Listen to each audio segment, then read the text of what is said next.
Добрый день, я приветствую. Afternoon and welcome everyone. The presenter of the Foreign Ministry of Russia. We have Russian and foreign journalists with us online.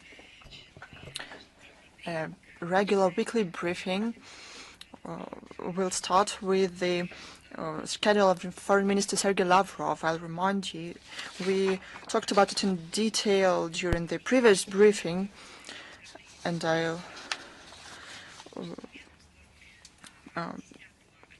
I'll tell you more about this schedule. On July 10th and 11th in Kuala Lumpur, Foreign Minister Sergei Lavrov will participate in regular meetings of the foreign ministries of the Association of Southeast Asian in the formats of Russia, ASEAN, East Asia Summit, and ASEAN Regional Forum. We'll publish more information about it on our website and in the official accounts in social networks. On the sidelines of the ASEAN events, the minister will have a number of meetings with his Asian counterparts. Sergei Lavrov on July 11th and 12th will visit the Korean People's and Democratic Republic with a visit to have negotiations within the second round of strategic dialogue at the level of foreign ministers. On July 14th and 15th, foreign minister will participate in the meeting of the Council of Foreign Ministers of Member States of Shanghai Cooperation Organization. This will be a key stage to the preparation to the SCO summit. It will take place on August 30th, September the 1st in the city of Tianjin. They will discuss the current state of affairs and prospects of the further development and advancement of the organization. Let's move to the relevant agenda. I would like to start with the terror attacks of the Kiev regime in Kursk and Rilsk.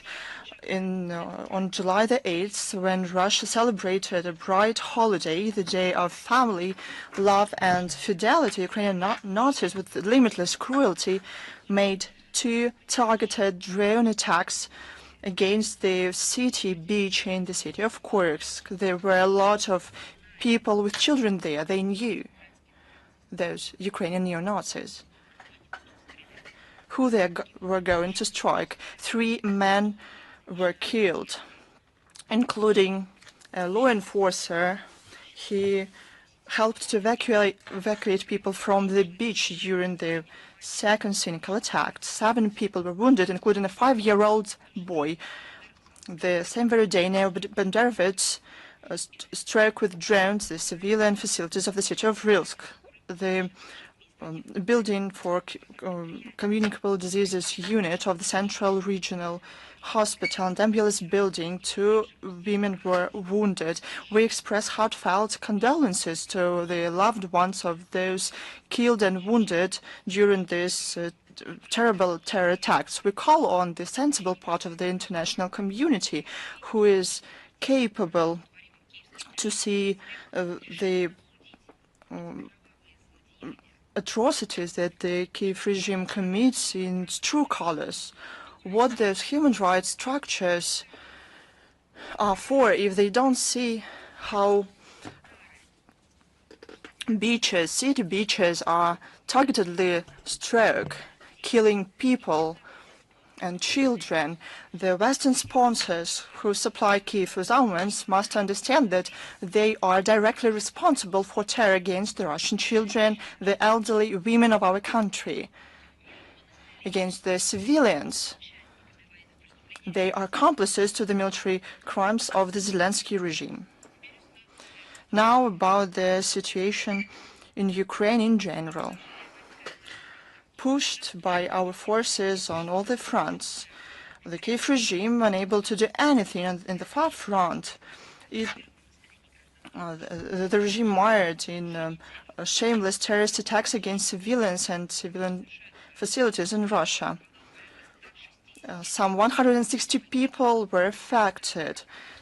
17 people were killed, more than 140 wounded, including 8 children.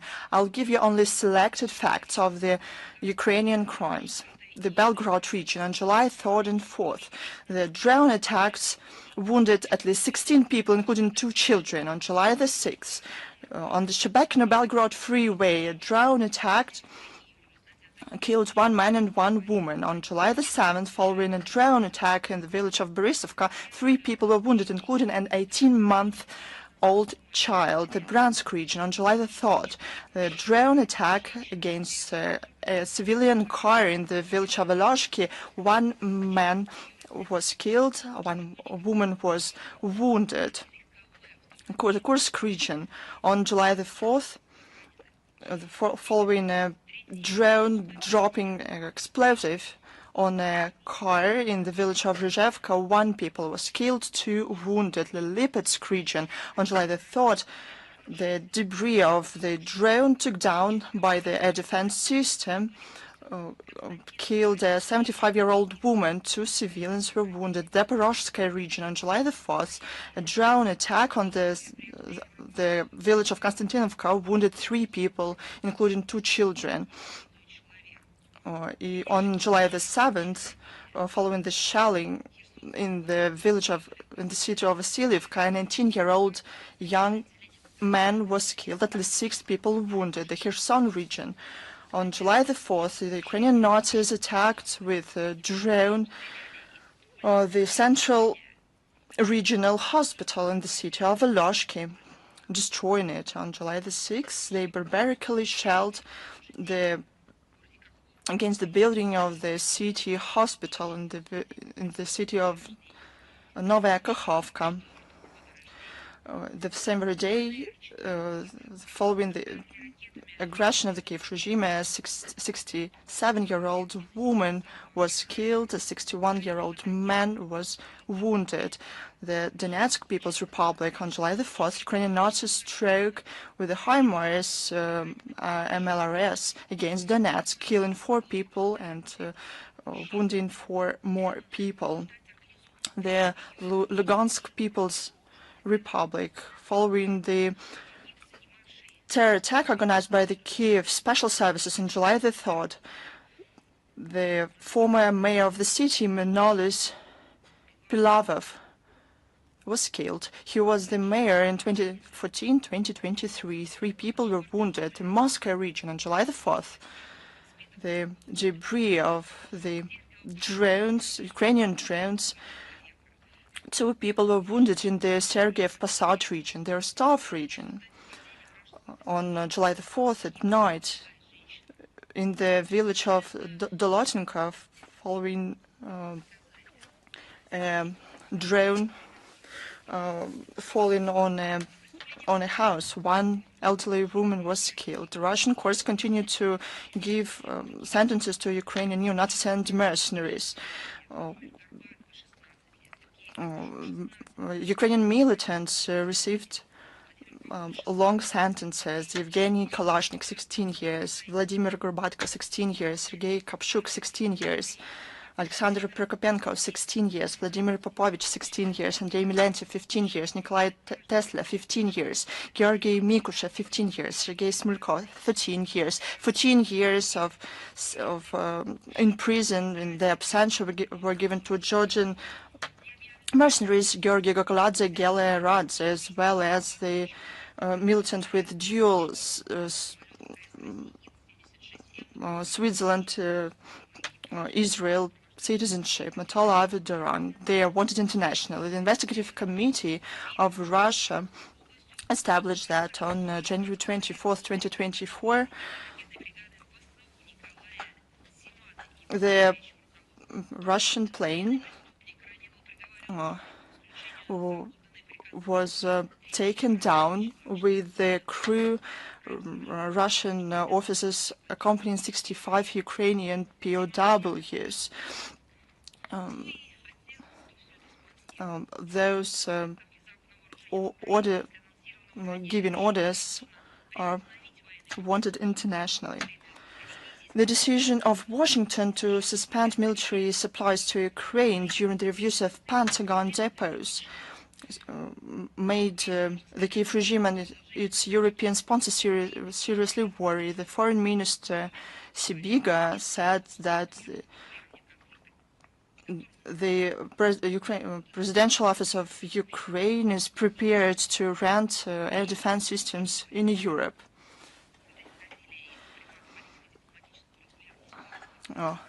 We talked about the diplomatic ways to settle the situation in Ukraine. However, the West continues the escalation policy. The European bureaucrats continue with mercenary escalation policy. They don't care about ordinary European people, and they are shamelessly draining pockets of ordinary people. And this money go for killing children and civilians. The German Chancellor Merz continues to be hypocritical and try to justify the supplies of the terrorist cruise missiles. During the interview to our ARD TV channel on July the 1st, he pointed out the technical sophistication of this type of armaments. He said that the training takes at least 6 months. He said that if Berlin doesn't supply the terrorists to the Ukrainian army, it will be used not by the German soldiers but Ukrainians. These words reveal the willing of the government of Merz to participate in deep strikes against Russia. The government in Sweden, to build up support to the Kiev neo-Nazis, decided to significantly cut down the humanitarian aid to the facilitation of international development to the poorest countries in the world. They told how democracy should be built so that people don't suffer. They're talking about human rights everywhere, but all that ceased in a second. They don't care about human rights. They don't care about people, especially those in need. They promised this aid. Those people expected this aid. So even this year, this ostensibly will help Stockholm to save some $177 million. As a result, the aid to the Kiev regime will reach $957 million in 2020-2025. Yet again, we would be able to understand that if they help those in need in Ukraine at the expense of those in need in Asia. So they help to build the country and to be fed. But this $1 billion will be used to kill as many people in Ukraine as possible. That's how they respect human rights. Reasons for such a generosity at the expense of those in need is cynical. They said that because the U.S. suspended the financing of the developing countries, Sweden won't be able to rectify the situation alone. That is already quite difficult. Ukraine remains a priority of the Swedish policy. In other words, Stockholm cares more about corrupt neo-Nazis in Ukraine than those poorest countries exploited by the West. However, overseas, they believe less and less in the success of the Ukrainian project. According to the Bloomberg, the American BlackRock investment company at the beginning of the year stopped looking for investors for investments into the Ukrainian Fund of Development. They plan to announce it during the conference on the restoration of Ukraine in Rome on July 10th and 11th. They want to rebuild Ukraine, but at the same time they want to give more money for lethal weapons that destroy and kill this country. The reason that they cited is the lack of interest amid the growing uncertainty about the future of the country. Earlier, they announced to attract some $500 million from the country's international development banks and other sponsors, as well as $2 billion from private investors. But we see that Americans who can evaluate investment risks decided to change their plans and not to invest into this pointless cost. It's not like we don't want to see Ukraine a prosperous, sustainable country. We not only want it, it is necessary for us, but we are well aware and understand that the militarization that is announced in the West is aimed not at building a stable, prosperous country in Ukraine, but to use it as a tool. As Foreign Minister of France recently said, Ukrainians ensure the Western, or probably only French, security. But I'll remind you, no one threatened them. Now about what is going on in the religious rights in Ukraine. On July the 2nd, Zelensky signed a decree to strip primate of the canonic Ukrainian Orthodox Church Metropolitan Onufry of his Ukrainian citizenship. And Zelensky is a person who declared the decommunization of the Ukrainian space. It turns out that the worst of the communist practices, the stripping people of rights to religious rights, to religion, to ideology and understanding of the world, takes place. It's the worst practice. Under the communist authorities, there were different things. Something was good, something was bad. But while Zelensky declares the decommunization in Ukraine and implement the worst practices, the pretext is the charges of the Ukrainian security service that he ostensibly, quote, continue to support the policy of the Russian Orthodox Church and its leadership and consciously counter the independence of the canonical Ukrainian Church from Moscow Patriarchate. He said that there's no room for people who oppose the Ukrainian independence in all its dimensions, including the spiritual independence in Ukraine. Then we should get rid of the Westerners there. It was them who made coup d'etats in Ukraine. They bribed Ukrainian officials. The West managed the Kiev regime, leaving people in Ukraine without democratic rights or freedoms. Zelensky and his clique of anti-church inquisitors, this community, so to say, they violate the religious freedoms in Ukraine. They strip Ukraine of the spiritual independence.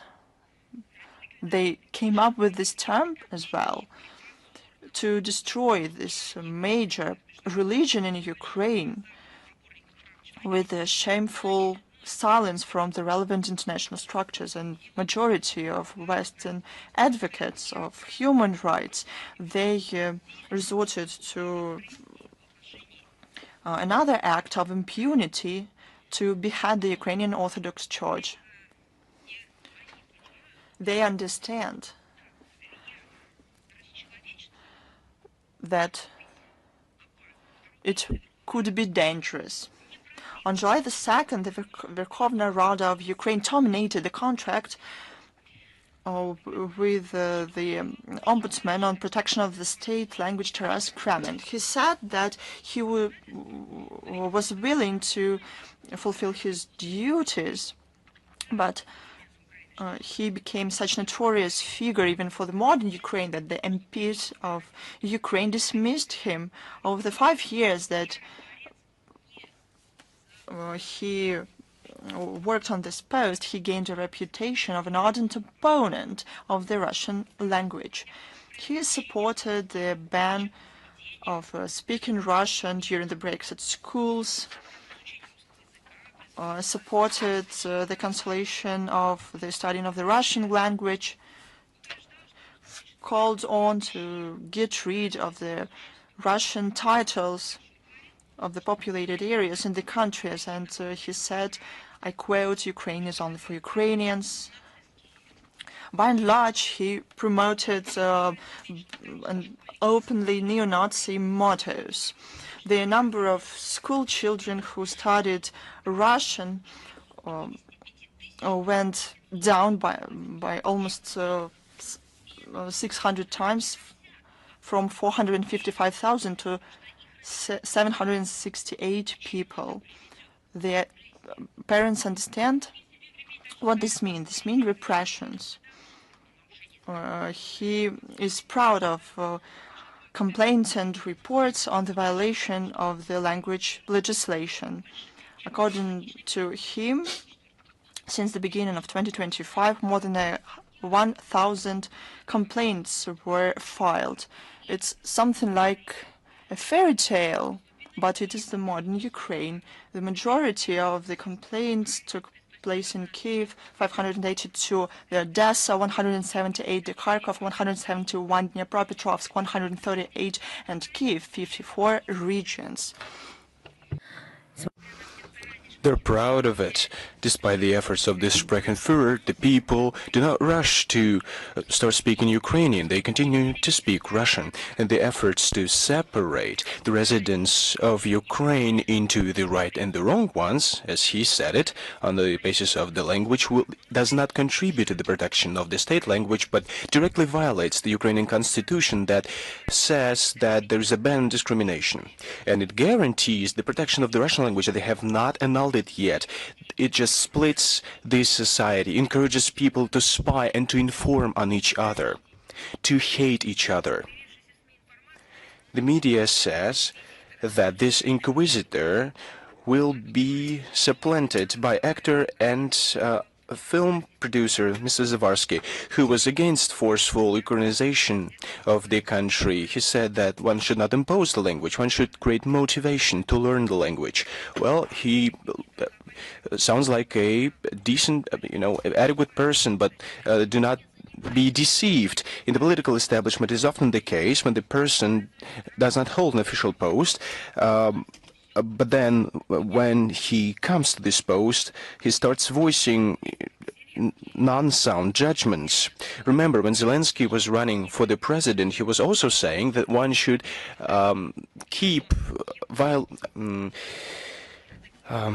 one should not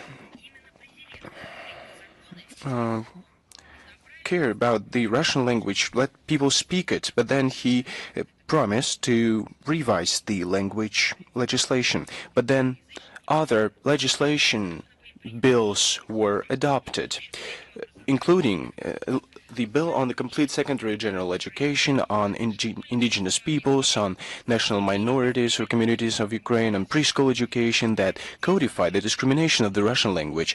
So one should not harbor hopes that the marginalized position that Russian and Russian-speaking population found themselves in, that this will change. One should not harbor hopes for that. Now, on the alliance, or as they call it, unity, solidarity. On July 2nd, Polish President Andrzej Duda, that is going to leave the office, signed a law that designates July 11th the Day of Memory of the Poles. dedicated to victims of genocide by Organization of Ukrainian Nationalists and Ukrainian Insurgent Army. Let me remind you that these structures have been designated as extremist ones, and they are prohibited in the Russian Federation. We're talking about the crimes against Poles during the Second Polish Republic. Kiev rushed to call this step as a stab in the back. But they refused to acknowledge the evidence. Not everyone is ready to put up with the Ukrainian nationalism that is on the rise. In vain, well, the consequences for the junta can be way worse. Warsaw is decisive and ready to block the participation of Ukraine in NATO and the European Union before Bankova can settle this sensitive issue of the massacres of the Poles in Volhynia. The elected president, Karol Nawrocki, has made it clear. Amid this, it is symbolic that we saw media reports on July 2nd about neutralization of a gang of Ukrainians that abducted illegal immigrants and extorted money under threats of murder and organ trafficking. Well, it seems like Poles would not want to wait until they become victims of Ukrainians that they themselves cultivated. We saw a significant decrease of Poles that want to see Ukraine in the European Union. June survey counted them at 35%, and 2 years ago it was 85%. Well, see, this is almost a 2.5-fold increase. So less and decrease. And so less and less people want to see Ukraine in European structures. Azov Brigade has been designated terroristic and is banned. The neo-Nazi ideology and propaganda of total militarization has been propagated. So Germany has been paid attention to that. Concern has been voiced on July 5th by German media Junge Welt. It is noted that Ukraine does not have any fields or sectors that are free from influence of Azov. Well, neo-Nazis conduct military feasts and concerts in the children's camp Azovets. They educate children to handle guns, and their youth organization Centuria instills minors with the mentality, with the emphasis on learning nationalist movement of Ukraine's. Know all about it. We see overwhelming presence of Azov insignia in the metro stations of Kiev as well, when toys are bought. Remember, Alexander Alferov is a big fan of Hitler, was put to the post of the head of Ukrainian Institute of National Memory. It is a phenomenal, and I quote it, phenomenal triumph of neo-Nazi movement. I think that wasn't just used for the sake of it, but this is a citation, a quote from a deep past. I'd like to add that from time to time we see videos on the net where Banderite oath ceremonies are being given. These are young participants of Ukrainian Hitlerjugend that are taking place in this. The whole West should stand accused of willful neglect of Azov and similar neo-Nazi units within the AFU. They should stand accused of financing the Kiev regime that has completely been filled with this ideology and is propagated this ideology. So who receives help in Ukraine? From whom? From Germany, for example, who uses the money of their own taxpayers. The answer is evident. They're helping contemporary Nazis whose ideological forebears were hanged according to the verdict of the Nuremberg tribunals. The aforementioned facts are just another example that special military operation is relevant. The operation to denazify and demilitarize Ukraine and the goals of this operation will be accomplished. as per the leadership of Russia. Another topic that is connected to Ukraine, at the same time, it is connected to the topic of international organizations that should do something to prevent this dehumanization practices that is taking place on Ukrainian soil and to prevent it from taking bigger shape. Paris, July 6th to 15th. UNESCO World Heritage Committee. They will look at 3 properties from the World Heritage List.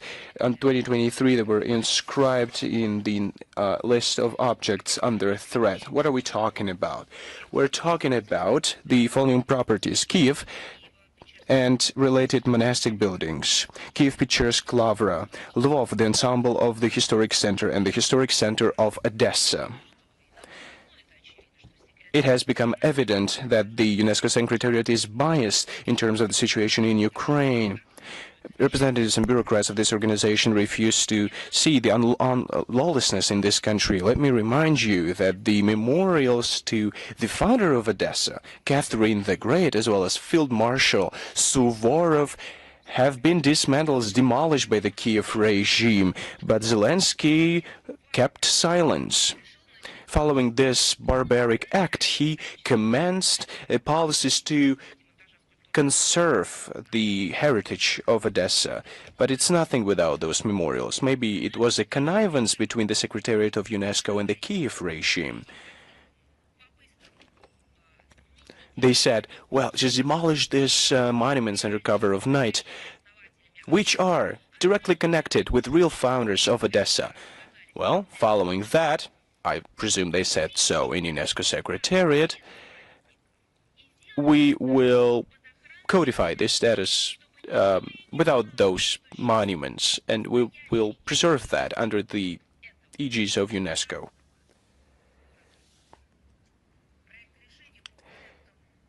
Draft decisions on these properties have been published on the official UNESCO web portal. They are framed in a politicized nature, and it has nothing to do with culture or history whatsoever. The committee is proposed to voice regret of the full-scale invasion of Russia to Ukraine, as they formulated, and a serious concern with regard to the detriment that was inflicted upon the Cathedral of Sofia during the attack on Kiev on June 10, 2025. Haven't they noticed anything else at the UNESCO Secretariat? Have they noticed that churches that were burned down, the plundered monasteries, have they not noticed persecution of representatives of Ukrainian Orthodox Church in Ukraine? Have they not noticed what they have done to the church and to the monuments of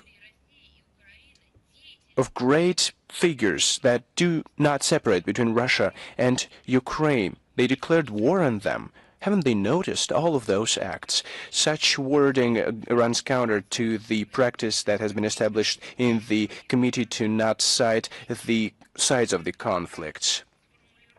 Decisions on the countries that are engaged in hostilities are taken as a rule with the wording voices concern with regard to the conflict that is taking place.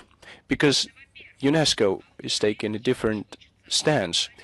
If you want to talk about the countries, well, they should talk differently. They should should look at how Russia is preserving its cultural and historical properties on our new territories when they truly cherish all languages of all ethnic groups. One should also look at the situation in Ukraine and compare these two situations, where they just beat the Russian language out of Ukrainians.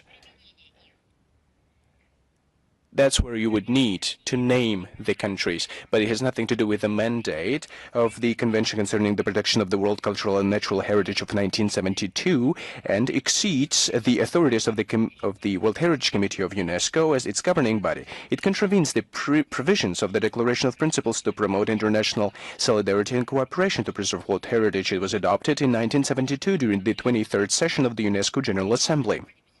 We're talking about the need to preserve impartiality and to base the decisions of the World Heritage Committee of UNESCO, but the same abbreviation serves in the Russian language for the Club of Funny Guys and Girls. UNESCO, this committee should the decisions of the committee should be based on scientific notions and contribute to respectful dialogue and consensus. But it has all been, but the Secretariat has been stripped of those things. Mr. Rutte, NATO General Secretary. Let's look at recent statements of Mr. Rutte. He has voiced concerns regarding relations between Russia and China. They have stopped any learning and getting real educations. They just have fake documents and they're building their careers on Russophobia. But Rutte should know that neither Russia nor China is a part of his mandate. We're not part of this alliance.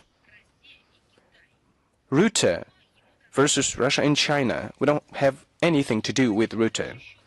But we care for his words, because his words is just another testament that the North Atlantic Treaty Organization, whose secretariat he is heading, continues to conceive of the world as an arena of geopolitical confrontations to maintain its slipping global dominance of the collective West. Multipolarity, alternative centers, and mainstream centers of power and development, equitable and mutually respectful relations between states, all these things just lack in the mentality of contemporary NATO representatives.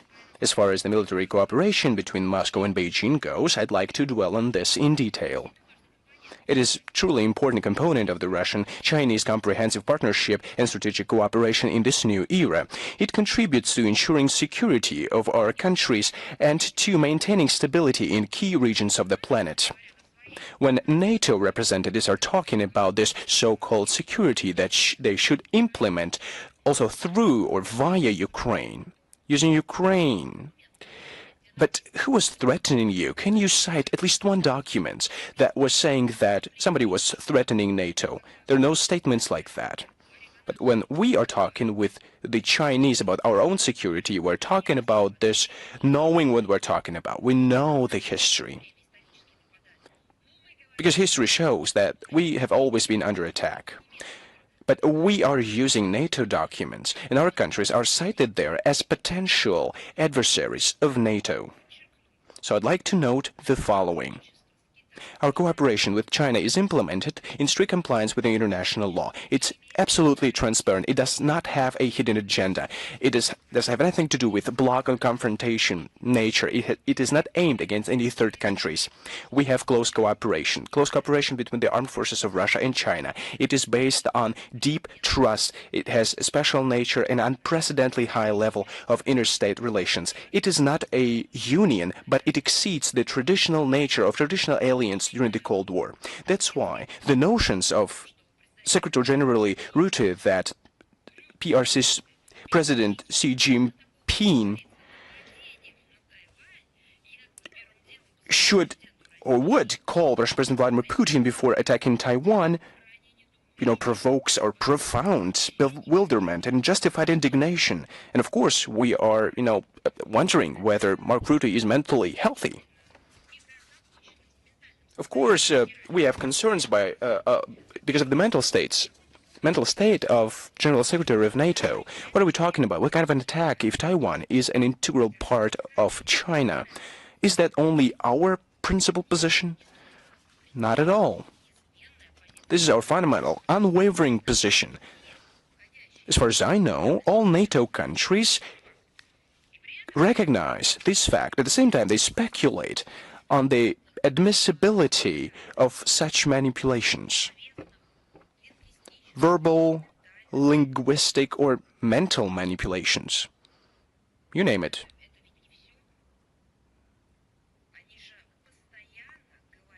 They constantly talk about Taiwan in separation from China. They speculate on the admissibility of violating the status quo between China mainland and Taiwan. They continue to sell arms to Taiwan to deploy military trainers and to test methods that have already been tested in Ukraine. Is it hypocrisy, double standards, or violation of international law? The idea to hold such talks between Russian and Chinese leaders reveals a deep misunderstanding of the essence of our strategic partnership on the part of NATO. Maybe they will stand aside from the statements of Rutte. Maybe, well, I don't know what will happen. That's a question to them.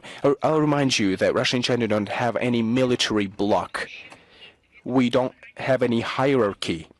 We preserve our sovereignty. We equitably and comprehensively cooperate. And we base our foreign policy decisions on our own nationals.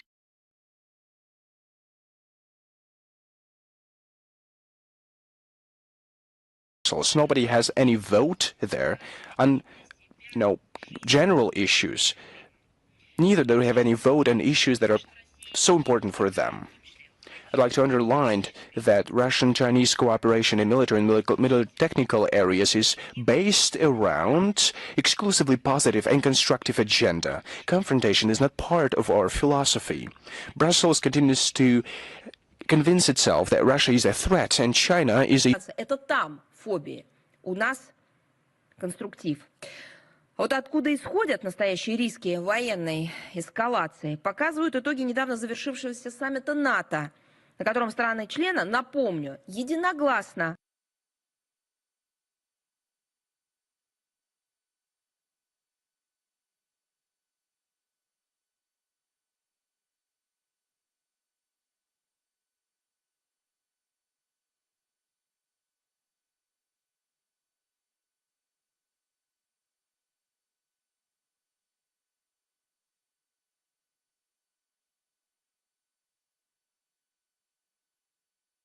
утвердили навязанное Вашингтоном решение поднять уровень военных расходов с нынешних 2% ВВП до 5% их ВВП.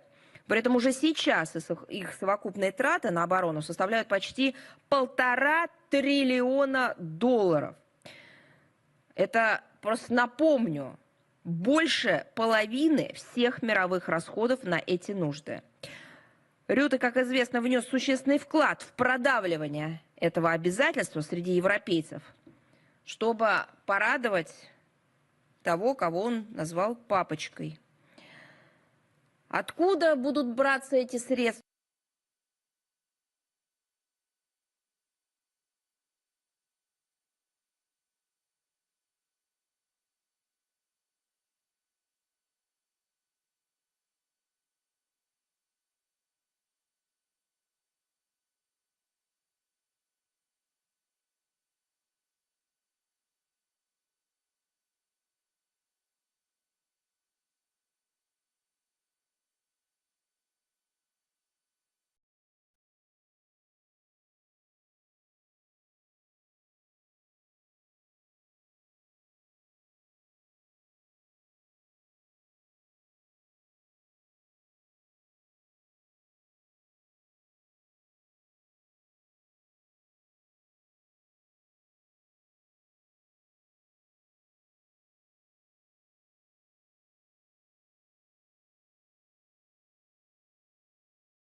Now I would like to turn to the methods of imposing democracy and continues to be imposed where it is needed.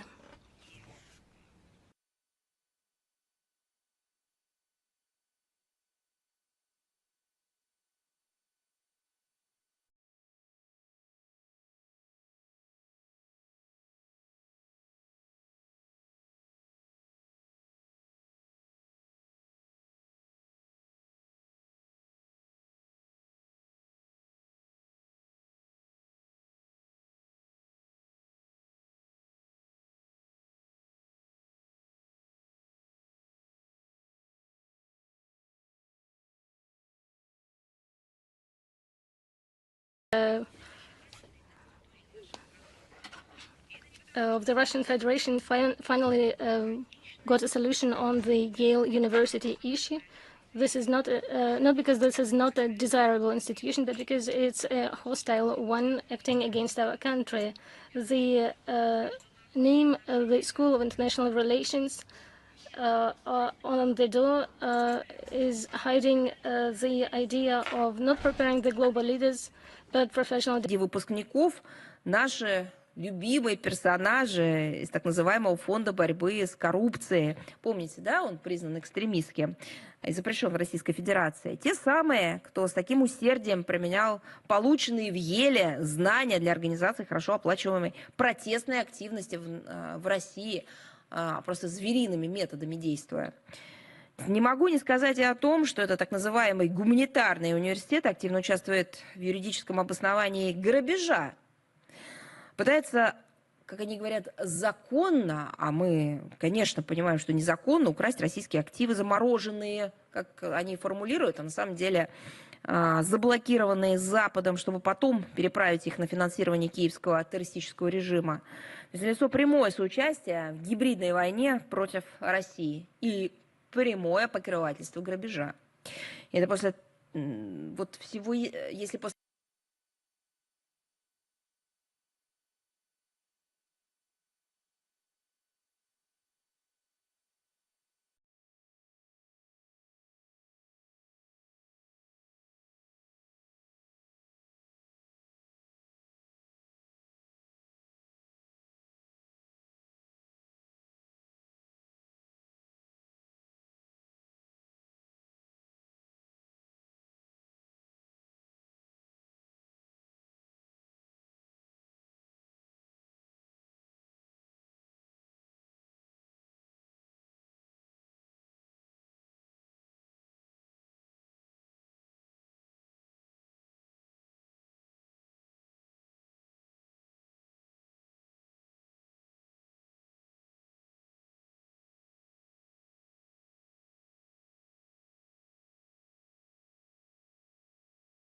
education as having dangerous results. The entry to the West is very difficult, if possible at all. And unlike this situation, Sweden colleagues can easily visit Russia, interview authorities, and show different events in our country, including large-scale events devoted to the 80th anniversary of the Great Patriotic War victory. Some Sweden journalists spread fake information that was ordered by the authorities on the increasing of nationalism and militarism in our country. Militarism, the term militarism, they use openly in NATO structures. They say that they should militarize their own economy, but this is for Sweden. Sweden is not worried about that. Sweden is worried about our country, and Sweden is trying to destroy relations with Russia. Interestingly, in the democratic country of Sweden, starting with September, the schools obliged the total defense subject in the education process and will show them the will teach them information on NATO, and devoted some pages of the history books to the NATO history of Sweden. Interestingly, the collaboration part will it be noted in some museum in Sweden.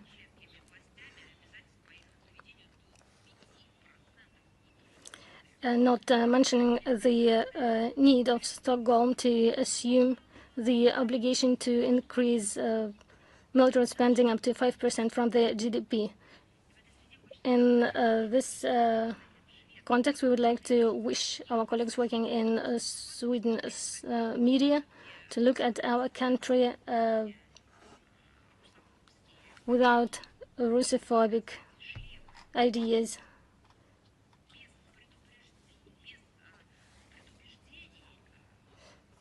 To have an objective view on our country and not promote fake information. Speaking of fake information, you remember we spoke about foreign agents, and from the 1st July 2025, Britain introduced schemes on registration of foreigners. It was done together with the law of 2023, and Russia is included in the special control territory. What does it mean in practice? It means that all legal and physical institutions in Britain will need to notify local Ministry of Internal Affairs on achieving with the Russian state of an agreement, which means that they should report on the contacts with the Russian party. The contacts shall be informed. The information on the contacts shall be registered in Britain. What can it lead to? Take into account the humanitarian, the liberal ideas of Britain. You should think that they will give a fine or something else, but no, they will go further, and it will be punished with the sentence, with the criminal court. The taking decision on criminalization of the activity as an activity within the certain mechanism, it will be considered by the British Special Services, and any cooperation with the representatives of Russia, with British citizens, organizations, or Russian citizens, or those who live in Russia, is an area of risk for British people. We are not talking about the political activity only, we are talking about any activity, starting with the cultural and humanitarian projects and finishing with the protocols, sport, educational activities. Once again, I would like to draw your attention to the fact that the legal basis is not clear on this case. Nobody knows what are the consequences. Everything depends on how these contacts will be interpreted by the local British law enforcement agencies. And this, as you know, the interpretation opens unlimited field for different types of violations. The idea supported by by London of the Russian threat, even before the special military operation, the British people started spinning Russian hysteria, regularly introducing Russophobic provocations in the media space, like Skripal case, covering this with the preservation of the national security, and by this they actually control their own population in Britain. The authorities of Great Britain show Russia as an enemy in Britain to find justification of the hybrid aggression against our country, for further filling Ukraine with weapons for attacks through their proxies and under foreign flags, trying to destabilize political situation and undermine civil order and to inflict defeat on Russia. And they do this to resolve their own tasks, trying to explain their internal problems and their own errors by vicious actions of Moscow. The state of Britain is the state where the authorities have unlimited resources to control foreign and their own citizens, and they have a possibility to suppress rights and liberties of all people in an unlimited way. And the announcements of British authorities criticizing Russia and other states outside the golden million. You remember that these countries, especially our country and our countries, this law was introduced in response to a similar one that was in effect in other countries and worked against our citizens. But it is our countries, our people, our authorities who develop reciprocal measures as a response were criticized. Now Britain wants to stay silent, unlike British laws. Russian laws demand to declare political activity in the interest of the Western states. And here, in Britain, under the activity of the British scheme, there are different types of activities, from humanitarian, educational, sporting, political, and so on. It is surprising. This narrative is forgotten. Use this again and apply it to yourself. The nature of these new mechanisms show that the fears of the current British authorities, who are afraid of their own population and not even of Russia, it cannot be qualified otherwise but the violation of the human rights commitments of London. This will lead to total control over the actions of people in Great Britain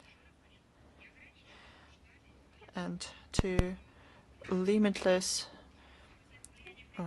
impunity. As to the influence of this decision to the Russia-British relations, what is remained of it, this is another discriminatory barrier that confirms the aspiration of London to do everything possible to prevent normalization of relations with our country, given that the operation of the scheme will concern our compatriots living in Great Britain. This scheme also resembles metrics, given the fact that its activities will concern the Russian compatriots living in Great Britain. The Russian embassy in London published commentaries calling on to be cautious in cases that can be subject, can fall under this mechanism. On July the 1st, Denmark started its presidency in the Council of Europe under the motto "Strong Europe in the Changing World." There's an open conflict in Europe. It's a wound that cannot be healed, and it's only getting worse. It's bleeding out, and the Westerners and NATO members put more viruses and bacteria into this wound, but they want to make Europe stronger. They would like do it through total militarization. It's disastrous for European countries. This Ukrainian conflict is an existential meaning for them. This conflict should be settled, but they launched it. They shouldn't put more money and weapons to it. It begs the question. We have a map, the globe. Does anyone in Denmark can see that without Russia, Europe isn't considered to be Europe? How can they counter Russia if Russia is a part of the European continent? It means that they would like to oppose the European continent, but they cannot recognize that. The pretense for this policy is the unavoidable, as they say, Russian threat used by the Danish authorities and other EU political elites to distract attention of their public from growing social and economic problem. Subjugating of the dissenters. The expedited militarization will take place to the detriment of the European citizens. The consequences will be felt in the future, among the future generations, and it will mean that Western Europe lost their autonomy in the matter, and the EU is a part of NATO. And I'll remind you that the EU probably is a part of NATO, but NATO is managed by the Americans. It is the presidency will build up the aid to the neo-Nazi regime of Zelensky. It demonstrates lack of interest in peaceful political and diplomatic settlement of the Ukrainian conflict through removing its root causes. It provokes the escalation of the conflict. They provoke the more victims and destruction, new military crimes against civilians and civil infrastructure. This alarmist military narrative, manipulation with the fear among the European population, and confrontation with Russia don't strengthen security in Europe. They only lead to more dividing lines on the continent. Security of Europe cannot be ensured without Russia. By a map to someone in Copenhagen attempts to circumvent Russia and to oppose our interests are futile. By the way, they have their own experts. They are crying out inside the EU, NATO space and try to draw attention not only to their own problems, but to the fact that they are expediting in this conflicts that they launched in Norway. It is not far from Denmark. A book of journalist Alf Jacobsen was published. It's called invisible energy war, from the killing of Kennedy to subversions on the Nord Streams. It features a number of proof that the West, led by the US for several decades, targetedly obstructed the development of the USSR and then Russia as a world energy power.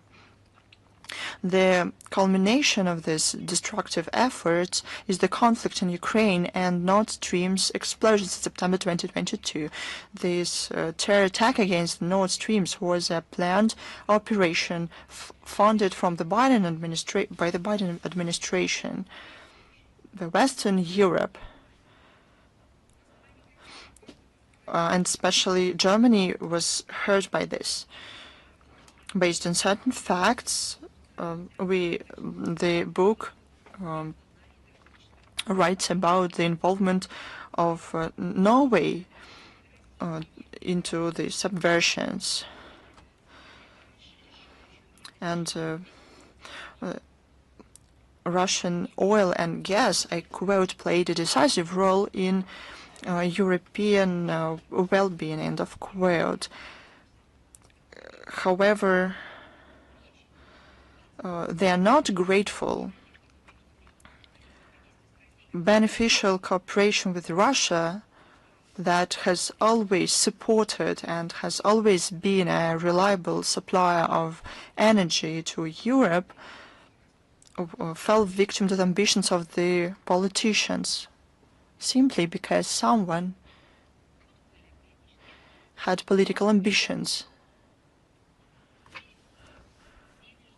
or some received bribes to organize this policy. I will tell you about the author of the book. It's quite an authoritative and well-known writer, Alf Jacobsen. He is well known because of his books about World War II. His books were published in Norwegian and English. I know that there will be Russian and Chinese translation available soon. The West, and if you would like to learn the opinion of people from the West and Europe, you can read this book. Now to one more fact of rewriting history. In May 25th, within the memorial events dedicated to the to the 80th anniversary of the victory in the World War II,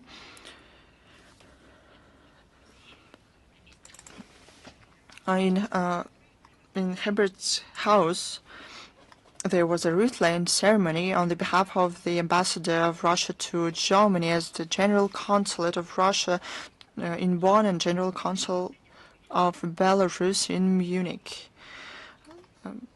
Several hours later, on the order of the management of this memorial complex, the ribbons with the national flags of Russia and Belarus were taken down.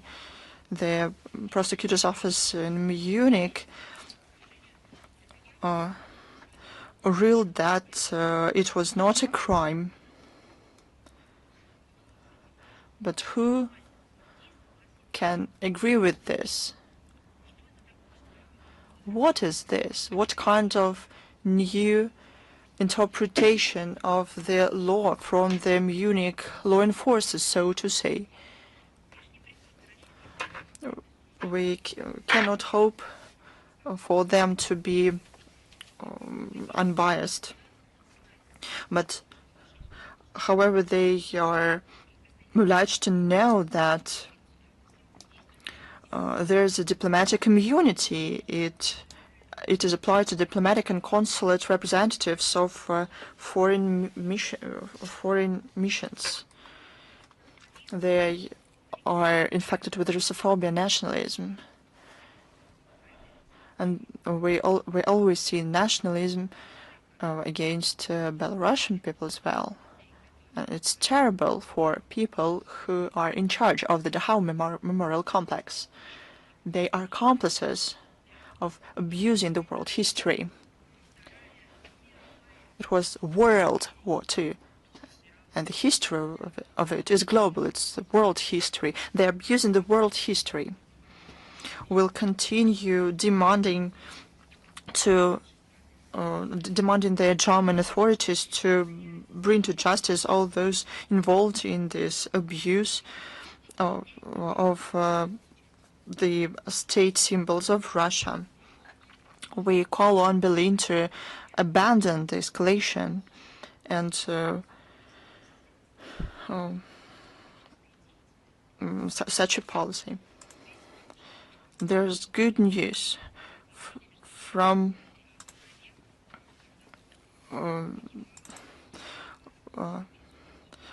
July 6 to 12. There's a anniversary international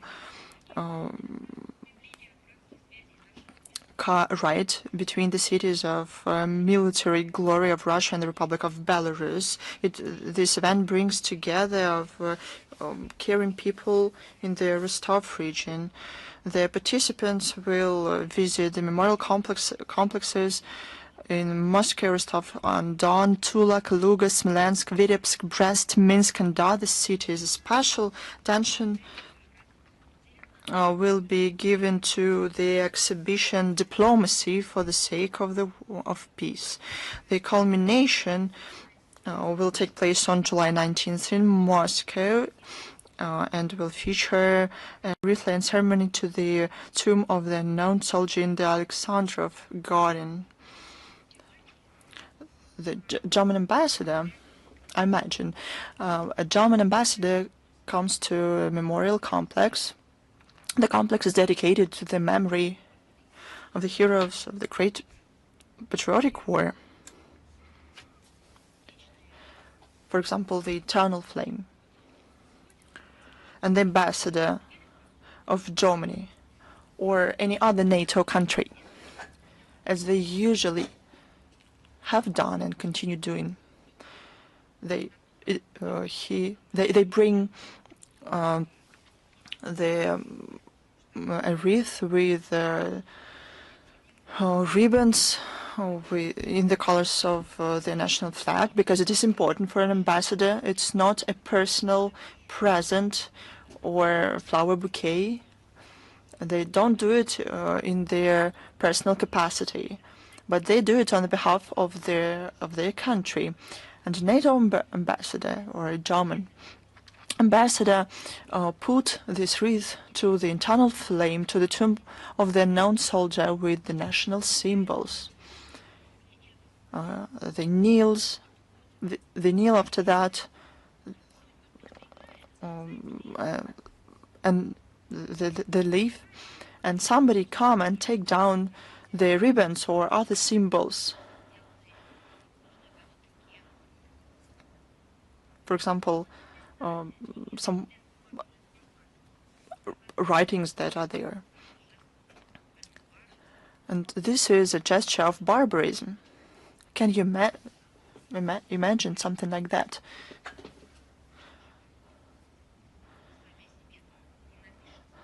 So why don't you write about it in the German media?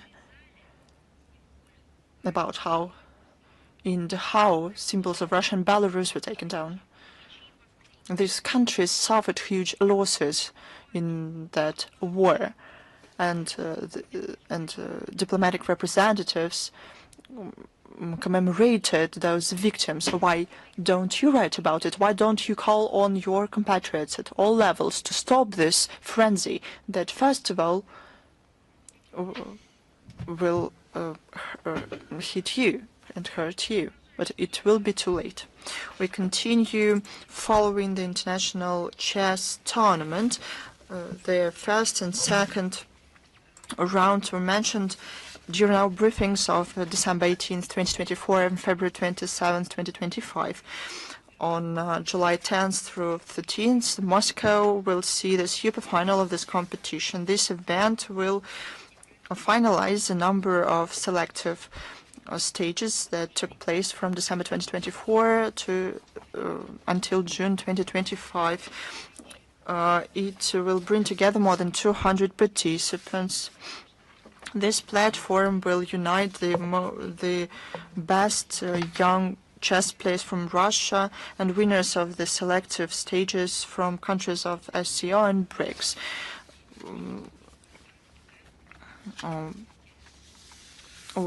There will be representatives from youth teams from Azerbaijan, Armenia, Belarus, Brazil, India, Kazakhstan, China, Uzbekistan, and other countries. Children from Kursk, Bryansk, Belgrade, Zaporozhye Oblast, and Donetsk People's Republic will also there.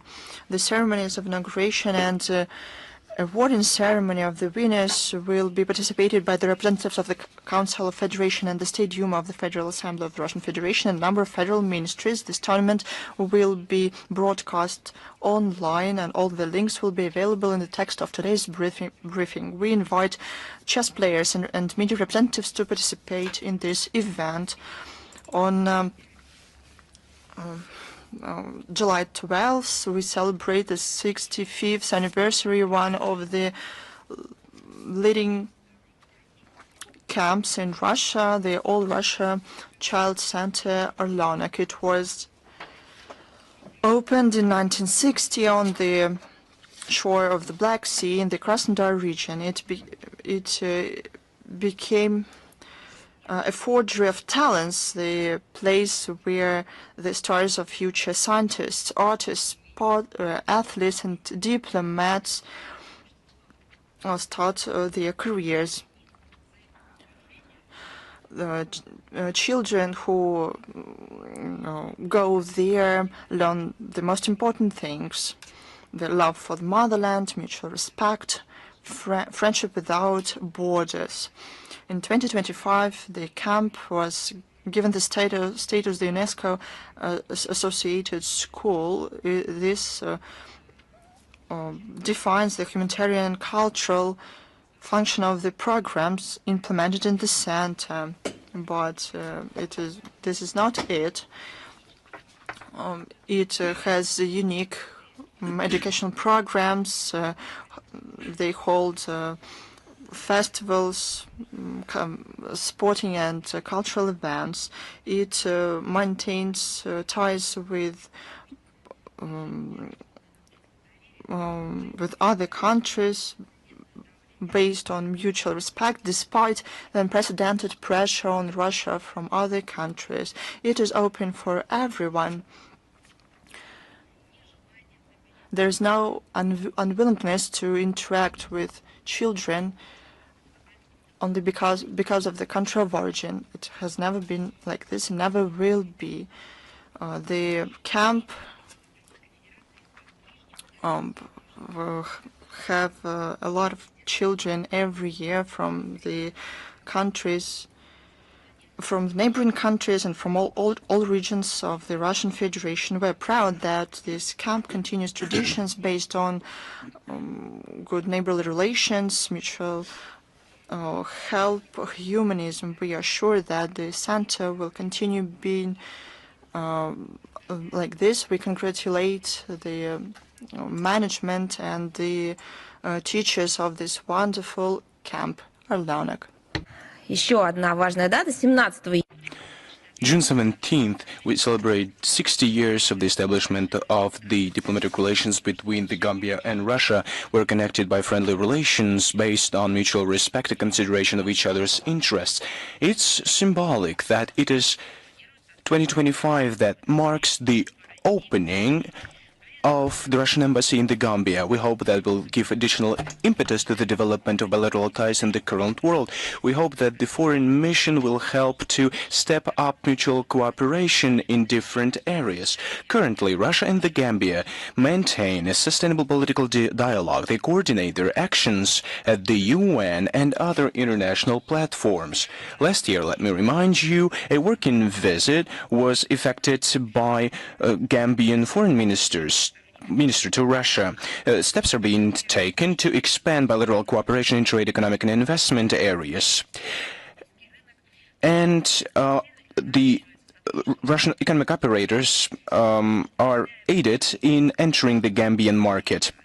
The cooperation in personnel training is also rising. The quota allocated by the Russian state to the Gambia was increased until 15 places. We are convinced that by joint efforts we can ensure further progressive development of the whole complex of mutually beneficial Russian-Gambian ties to the benefit of both countries to ensure peace, security and stability on the African continent. Do we have International Life with us? Yes, Madam Zakharova, good afternoon. How can you comment on Ukrainian activities to leave the Ottawa Convention on anti-personnel mines ban, taken into account especially that according to this treaty, the country party to the convention cannot leave the convention while it's still part of the conflict. Let me remind you that Russia is not part of this convention, just for you to understand. In accordance with the convention on the prohibition of the use, stockpiling, production and transfer of anti-personnel mines and on their destruction for the state that is party to this conflict and is engaged in an armed conflict, the decision on abandoning the convention only enters into force following the end of the aforementioned armed conflict. We believe that this provision can completely be applied to the process of abandoning the Ottawa Treaty. At the same time, the obligations under the conventions have not been followed by Kiev before the decision. According to the requirements, Ukraine had to, as early as 2010, destroy all its reserves of anti-personnel mines with exclusion of minimal quantity that is required to elaborate methods of revealing mines and train specialists, but Ukraine did not do so. The Kiev regime is using anti-personnel mines against civilians, and it has been recorded by Russian law enforcement agencies, and we're informing you on that. But the aforementioned violations of the Ottawa Treaty have not been properly assessed on the part of the convention parties, including during its 5th review conference that took part in Cambodia in November last year in Siem Reap. Some countries have been encouraged the Kiev regime to do that. Ukraine has not been adhering to its obligations under the convention. It only reaffirms our assessments of the weakness and reliability of its regime. The convention does not have any leverage to impact countries that evade compliance with its provisions. The decision of Kiev to abandon the convention followed similar steps taken by Poland, Finland, Estonia, Latvia, Lithuania goes in line with the policies of the collective West and its satellites to revise and undermine international legal system in arms control area, in disarmament and non-proliferation. They are even more loud about their own security, but they're requiring others to follow the line of international legal requirements. They make up non-existent accusations. But look at them. They just follow their own judgment and they base that on their own wishes. It's more than that. They make up myths and propagate fakes, and the consequences will escalate the situation on the European continent even further. And Brussels cares so much about that, but only in words, not in deed. It will further degrade the situation in regional and global security. Thank you very much. Do we have Russia Today with us? Good afternoon, Madam Zakharova. Can you comment on Alexander Stubb's statement on the ability of Russians to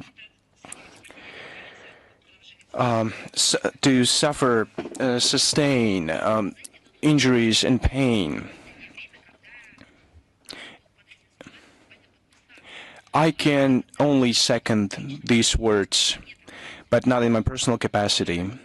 But I want to do that based on the quote from the text that we often hear. Alexander Suvorov is being quoted very frequently. Here's a quote that I'd like to give you, in full. Not a concise version, not one sentence, but I'd like to give you the whole quote that reflects his philosophy. It's in the canteen of a convent dedicated to Saint Joseph during the fall of 1999. It is contained in the Prince Bagration's speech, but it was reflected in the book of a colonel, Mr. Starkov, who was part of the military combat mission. 1748, accounts of an old soldier, part of Suvorov's army. The book was published in Moscow by the Moskvitanian publishing house. Nobody doubted this information, ever. Alexander Suvorov said the following, and I directly quote him, on the basis of Bagration's notes: "To go back is a shame. That would mean to retrieve. Russians and I have never retreated. Mountains are around us. We are in the mountains. We will be encircled by a strong enemy who would be proud of their victory."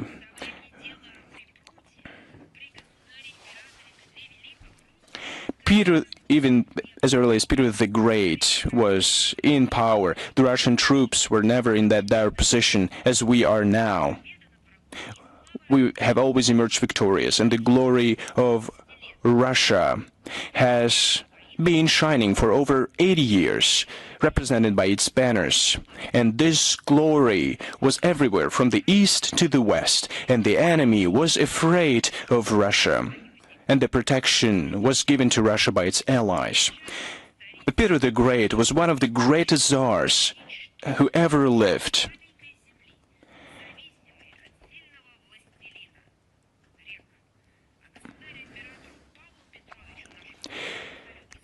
Peter I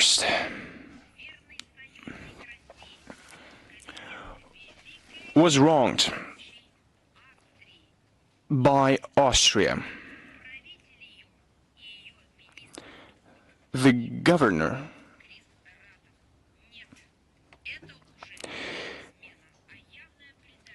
it's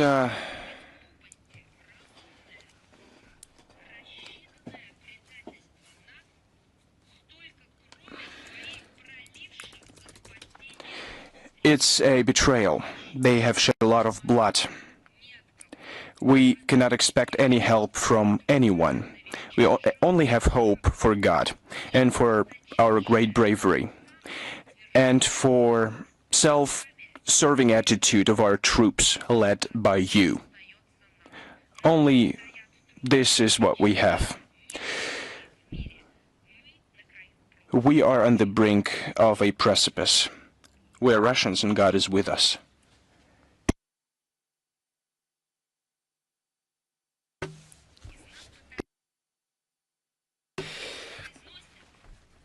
If only Suvorov knew that he was giving this fundamental speech a couple of years, couple of months, I would say, couple of days before he emerged glorious. But 145 years before we emerged victorious in the Great Patriotic War.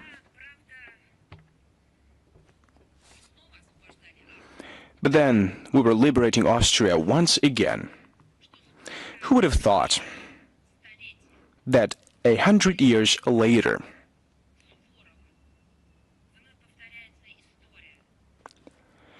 the history repeats itself? We see again an act of betrayal on the part of those who we had liberated, given our lives for their liberation.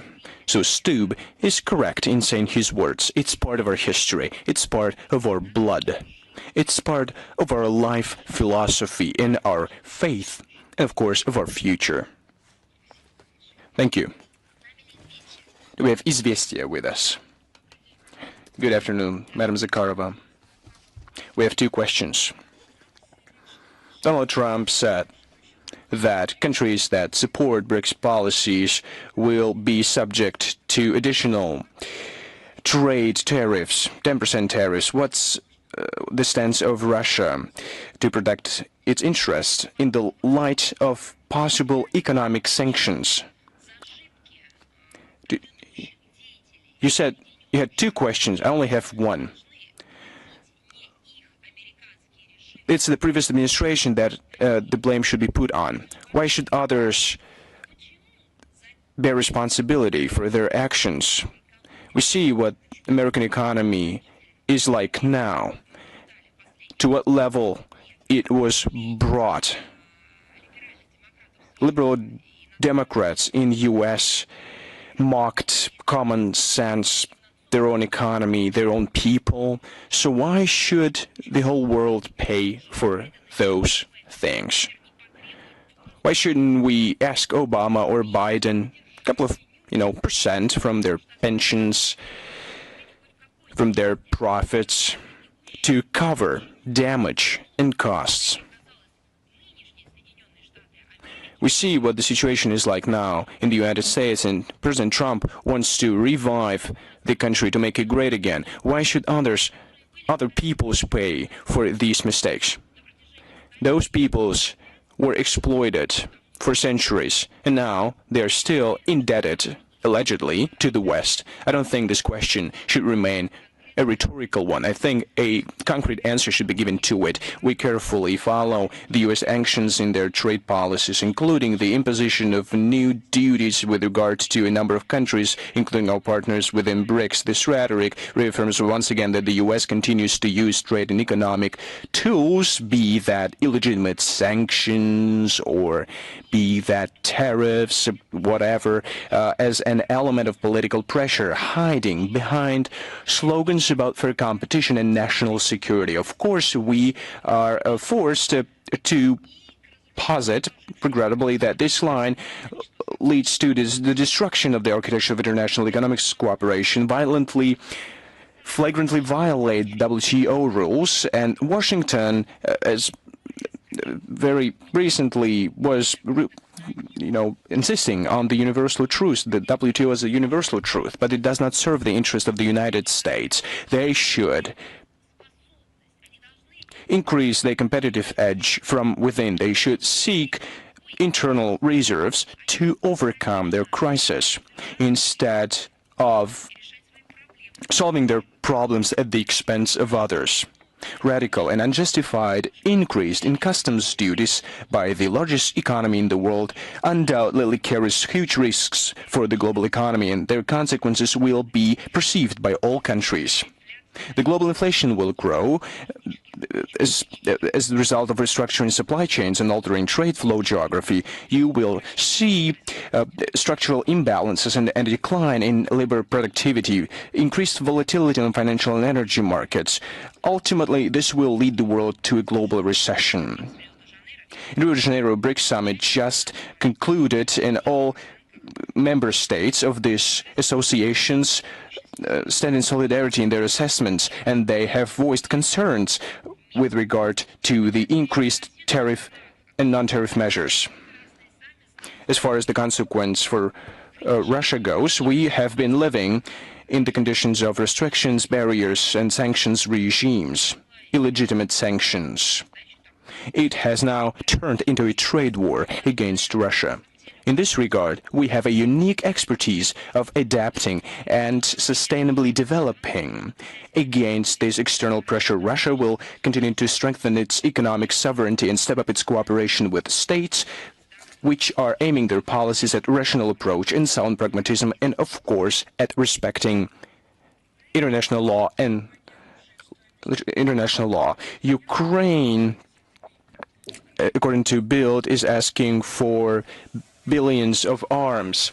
They asked for thousands of guided missiles, for mid-range IRIS-T SLMN missiles, and 500 guided missiles for IRIS-T SLS, and 200,000 munitions, 40-millimeter caliber munitions, to fight Russian drones. What consequences do you see for the regional security, and what measures is Russia going to take to retaliate to the potential supplies of armaments to Ukraine? You can see how they hide these words with the attempts to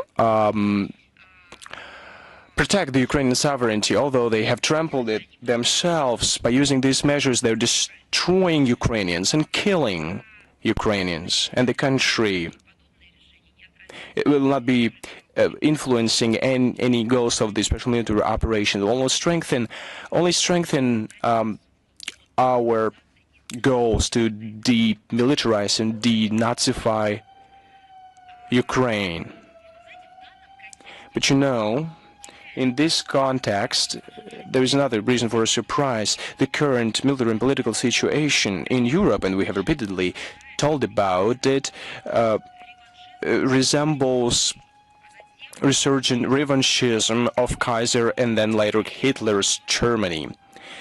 That ultimately led to 2 world wars and to detrimental consequences of these wars that affected the European continent and the global state of affairs and balance of powers, and led the world to a lot of bad things. And that was happening beyond Europe. And now the situation is repeating itself. And the circumstances that we all know connected with the financial and material things of German militarism, when European cataclysms contributed to the growth of the economy and shaping of the unipolar global model. This is the model that the West is trying to preserve by all means, creating by the expense of the former Warsaw states and fraternal states. They are still fraternal, but before we were united by one association in the Soviet Union, including Ukraine. Besides their work against our country, and their intents to inflict a strategic defeat on Russia. Each time we speak that they should have a common sense over there to see the results from the actions of destruction of European security by NATO violations, the balance of power which is fragile, and violations of the global security.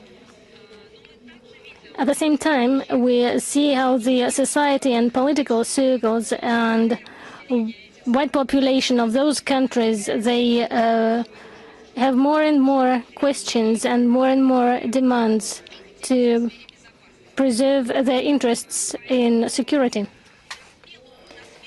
And to replace this Russophobic movement and this nationalism and historical problems, we should get a new philosophy. Each time Western Europe, and not only there, where the growth of nationalism, Nazi ideas were growing there, everything finished, and you know the result. I spoke about that today. And we would like to not lead the situation as it was in the past, in history. They should think in advance. Sinqua agency, are you with us?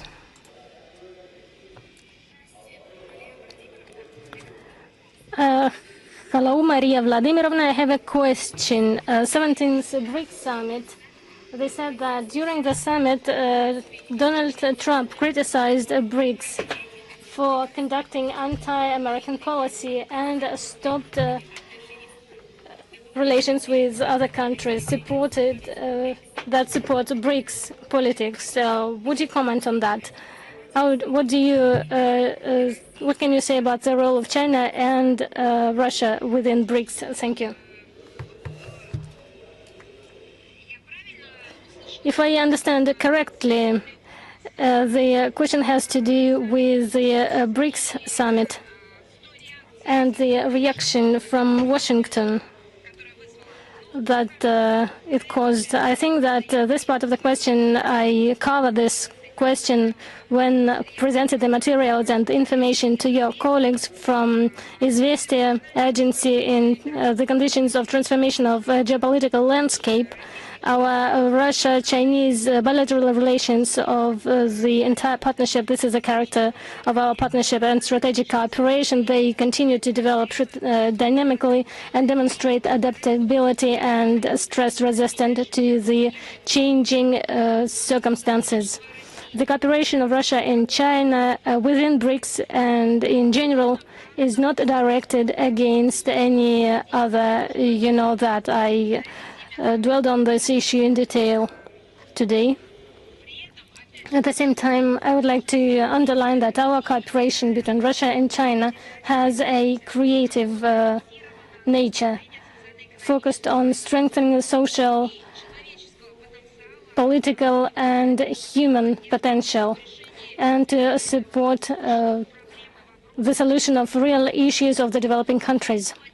We plan to focus our efforts on the resolution of these very tasks, and it's obvious that there is an interest to our association, to the BRICS association, and not only BRICS, there are other associations. BRICS have become an association that attracts more attention, and it is not because we want to infuriate somebody. They were aggressive from the very beginning, and they came to the understanding that the aggressive manner is not justified, and we have something to say. We are strong, we're stronger, but not through aggression, through the constructive, creative approach, and this is what we demonstrated. The cooperation in financial area is one of the key areas within BRICS. Work in this area is have been conducted for a long time, not only through one meeting of the ministers to another. It's an everyday work of experts. All states of our association are aimed at gaining tangible results, and this was reflected in the 17th declaration of the summit. BRICS, as for the BRICS, our countries were at the beginning of this association, and the joint efforts between Russia and China is a great contribution of creating favorable conditions for steadily development of all states within BRICS, shaping a balanced multipolar world order that will reflect the interests of all without exception. Further expansion of cooperation of the association of our countries is viewed in one direction, and there is we say that we are together, go through all the hardships. So we conduct a consecutive work with China as one of the pillar mechanism in this area. One of the main tasks is to increase the role of the developing countries with the developing market of the international institutions. Another thing I would like to mention, this is a BRICS that takes into account the voice of the global majority and not any other institution. It is not an association of countries showing off their achievements to those who are just on the way to their own economic achievements. Our desires are aimed at helping to the global majority. Thank you, Media Corporation of China. We had two questions. You replied one of our questions, and I would like to ask the second. USA is going to say additional arms to Ukraine, which was said in the Pentagon webpage. What can Russia say about this decision? How will it affect the supply? How will the further supply of American weapons to Ukraine affect the peace negotiations? Once again, I would like to draw your attention to the fact that I have covered some of these questions. I would like to say that it was covered in detail by the Minister of Foreign Affairs in the press conference by the results of the BRICS summit. You can see the text on the webpage, and there is a video there as well. I would like to read the words of the minister that the president of the USA is not concealing its intentions and preserving the interests of its country in investment in the economic area. As for the BRICS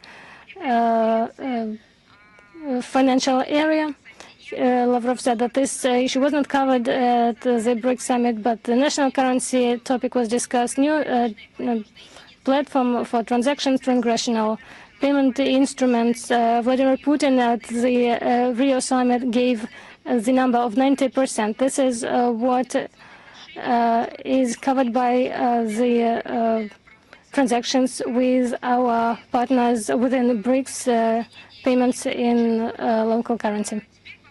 As for the reduction of the dollar, of the role of dollar in the monetary and financial system, it was the initiative of the Biden president. It was him who started to disconnect countries from the International American Payment Institute.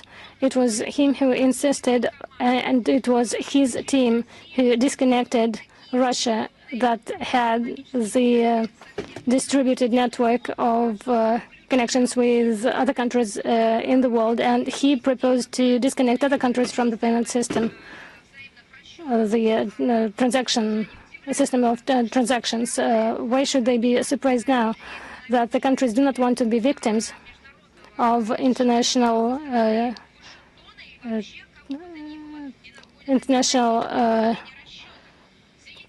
disputes?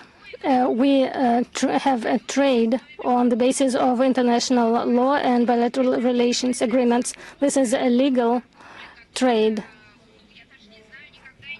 that has never had any problems, but it's a obstacle for the United States, and that is why it became an object of aggression from their side.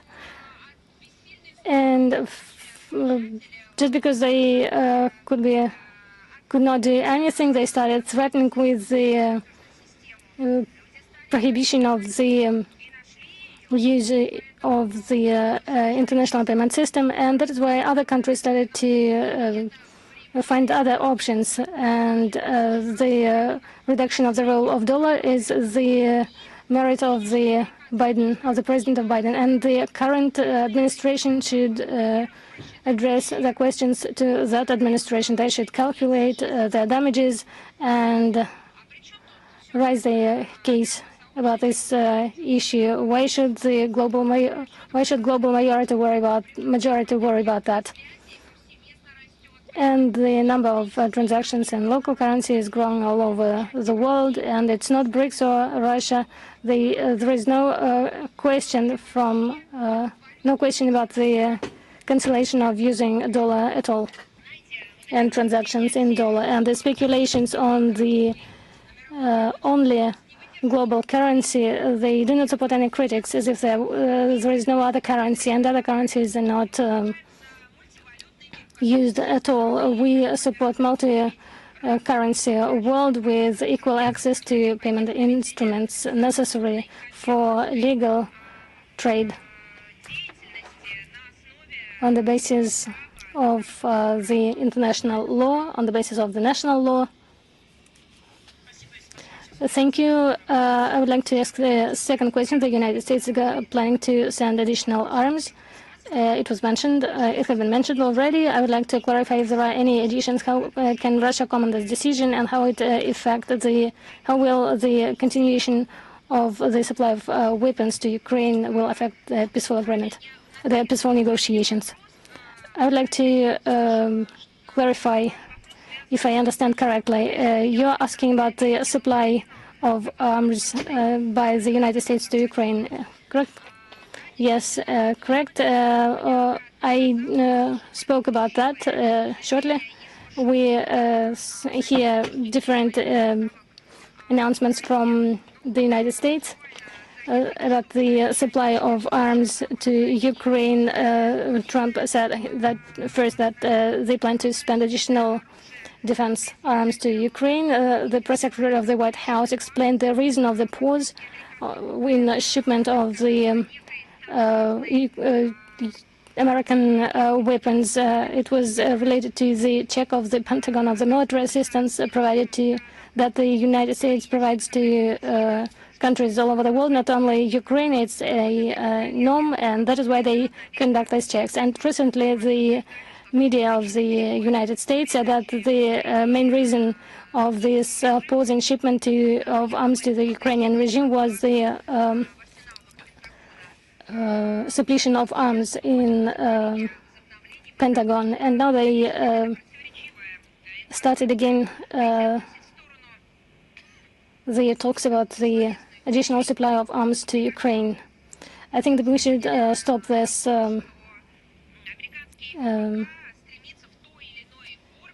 exercise of sophisticated speeches.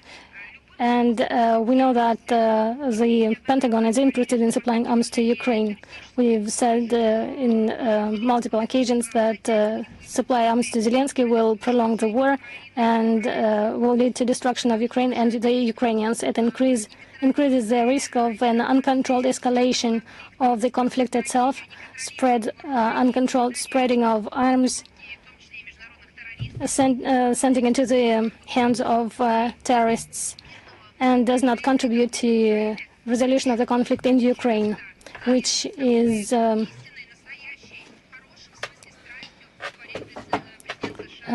often said by the President Trump in his speeches. I would like to say that the pumping of Ukraine with arms in such scale supports its corruption and serves as an impetus to steal the resources and steal the arms. And it was confirmed by the facts. Why do they steal the arms provided by the West? They need these arms in Kiev to sell it illegally to the terrorist structures, and they were caught on this in multiple occasions. Those who take decisions in the West should see the results of their actions, and they should understand that this is their arms that kill civilians, and they should not be surprised taking these decisions that these arms will be used against them by terrorists. Thank you. Reiter. Maria Vladimirovna, we are here. We have a question about Afghanistan. And Russia recognized new authorities of Afghanistan, and this regard is a roadmap of in Russia to develop relations with Afghanistan. And what are the actions and agreements that we shall expect from Moscow? And what can do Moscow to help Kabul to strengthen regional security, which was mentioned when Russia recognized the government. We have some distortions. I would like to clarify if you're talking about the Afghanistan and the roadmap and the prospects. Thank you. I should say that the priorities and practical steps of cooperation between our countries are started by the parties long before the ceremony of the recognition of the government, and the delegation of Afghanistan was informed during the forum Russia Islamic World in Kazan, 13-18 May of this year, And at the field of this forum, of this event, a business forum took place between Russia and Afghanistan. I'm sure that you followed this event, and you can see the materials of this international events. The answer to your question contained in those materials. Now we are working thoroughly on economic and business cooperation in transport, agriculture, infrastructure, and other projects. Also, besides, we are going to develop cultural and humanitarian ties in security. We are talking about assistance in fighting against terrorism and drug trafficking. Our experts note progress of Afghans on stabilization in the country and drug trafficking. According to the data of the UN, comparing with 2021, I will remind that at that time Taliban came to power. In 2024, the fields of poppy seeds decreased 14 times. There is a concrete number from 177,000 in 2025 to 12.8 tons of hectares in 2024. I would like to remind you the numbers. You know it perfectly. Until 2024, it was 20 years that this territory was under control of the United States and NATO. And you remember the lack of that there is no answer. What was taken by NATO, by planes of the NATO when they were leaving Afghanistan? Next question, newsroom. Hello, Maria Vladimirovna. Yes, we're here. On Monday, Brazil finalized BRICS summit, where head of the ministry took place, Sergei Lavrov. At the sidelines, he had a number of meetings. What are the results of this forum for Russia? I would like to specify, you're talking about the outcomes of the BRICS forum. Yes, key for Russia. We talked about it a lot today, and I'll remind you briefly some things. The press conference of Sergei Lavrov lasted about 40 minutes. He talked about in great detail, about the work of the Russian delegation and the participation in the summit, as well as about bilateral negotiations. The text is available on the website. The meeting was very representative, and a lot of people were there, almost 30 countries, including representatives of the global South and East, including those presiding in regional associations and leaders of the UN Secretariats, the World Health Organization, World Trade Organization, and bilateral development banks. This facilitates the strengthening of the voice of the association. This was said by the President Vladimir Putin. This voice supports the just and sustainable polycentric world order on the basis of the principles of the UN Charter. Those are the ideas that you won't hear in the Western platforms. Those are the words and wordings long forgotten there. This is the language of cultural and mutual respectful interaction that is banned in the Western minority. Even more, this is a combination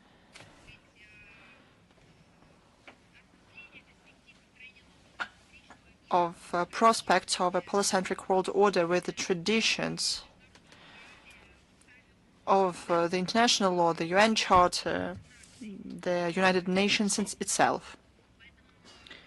That is why I can say that the discussions identified close stances of the majority of participants to the majority of international issues. We are grateful for balanced positions on the Ukrainian conflict, support the necessity to remove the root causes of this conflicts and the strong condemnation of terror attacks on the railroads and bridges in the Kursk, Bryansk and Voronezh regions of the Russian Federation May-June this year, leading to numerous victims among civilians.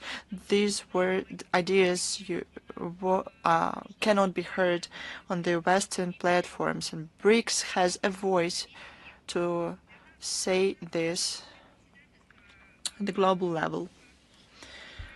We would like the Brazil presidency to continue with the ideas of the Russian presidency and the agreements that were reached in Kazan following the 16th summit of the associations. First of all, I'm talking about the involvement of the partner countries to various ministerial and expert mechanisms within the associations.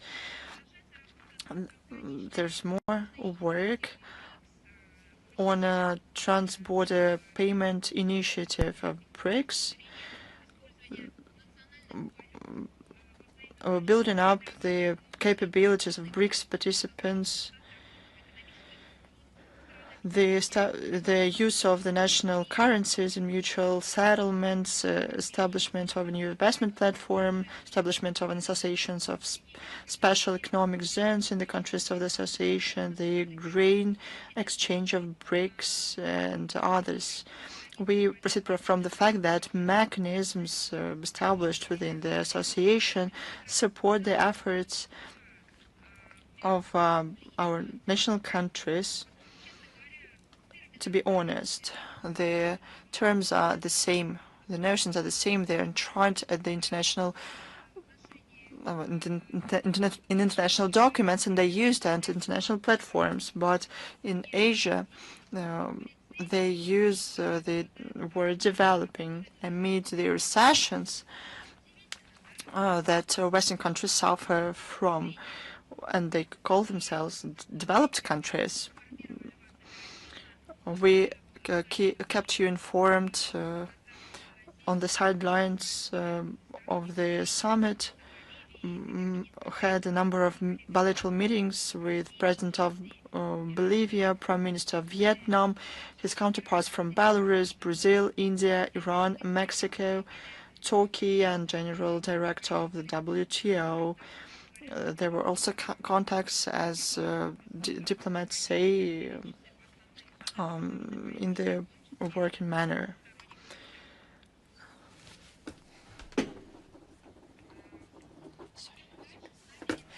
Is Balt News with us? Good afternoon, Madam Zakharova. The Baltic countries are known for their militarist position.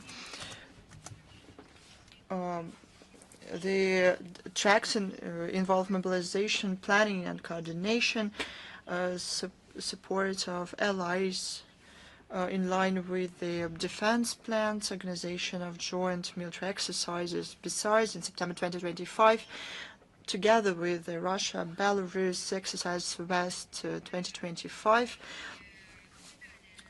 there were other exercises. What does the foreign ministry think about whether the Baltic states is the military and diplomatic center of NATO? We would like to see how they finally are prosperous countries, how they are developing.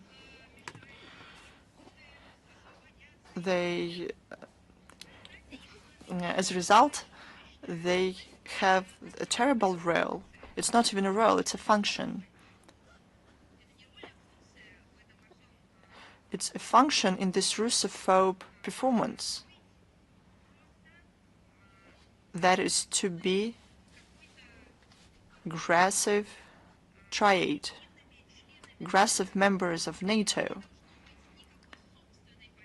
that have no personal agenda, no national interests. They should, day by day, hype up hatred, set peoples and countries against each other, and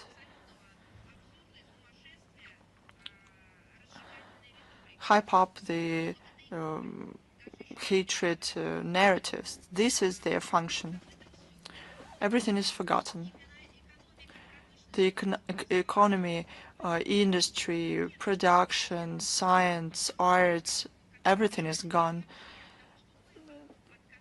They abandoned even those things they had. There is only aggression as a function of these regimes. And their main idea, the policy that they're pursuing, that they must pursue, is a terrible threat coming from Russia. They support and rationalize, promote all friendly initiatives of NATO, the EU, the Council of Europe, and so on and so forth. These regimes give their territory for forward deployed forces of NATO, but who wants this in their countries? Lithuania implements plans to deploy a separate brigade of Germany. There's a military training exercises close to their borders. One of the most outrageous example is a large-scale multinational exercise of the alliance on the territory of the Baltic states in Poland, Griffin Light in 2025. During the stages, the so-called stages, the so-called exercises in Estonia, Latvia, Lithuania, and Poland, they trained the offensive operation in the Baltic theater of operations. Just think about it. They trained the storming of the Kaliningrad region. What kind of defense alliance is this, if they do something like that? When we say countries, we mean regimes in the Baltic states. They are eager to spearhead the confrontation with our country. They destroy the remains of the balance of stability, and they are asking for it. The additional tensions on the Russian borders does not reflect their interest of their own security and stability. Thanks to you. Thank you. Is author E with us? Good afternoon, Madam Zakharova. We have one question today. Evgenia Gutsul, she's she's under house arrest. She's expected on August it is expected that on August the 5th the court will deliver the verdict on her case.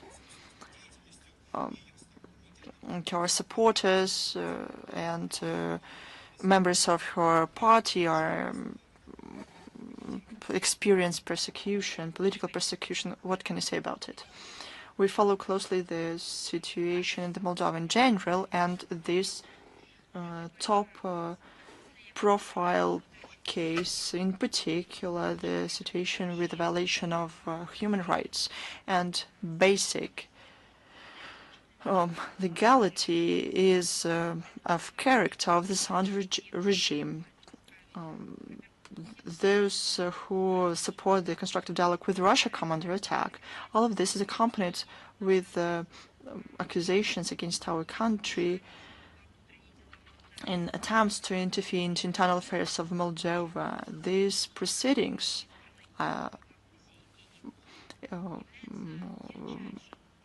against the legally elected head of the Gagauz Republic, Evgenia Gutsul, is an act of violence. A criminal case is considered by everyone for an artificial. Ordinary people see that the case is falling apart. Since April the 9th, she's under house arrest, and it is an attempt to threaten and to obstruct her activities in the run-up to the elections to the Parliament of Moldova. De facto, they try to strip people of their constitutional rights. We cannot expect that Chisinau will abandon such methods. The elections are scheduled on September the 28th, and these trends will only continue. Such actions of the local authorities cause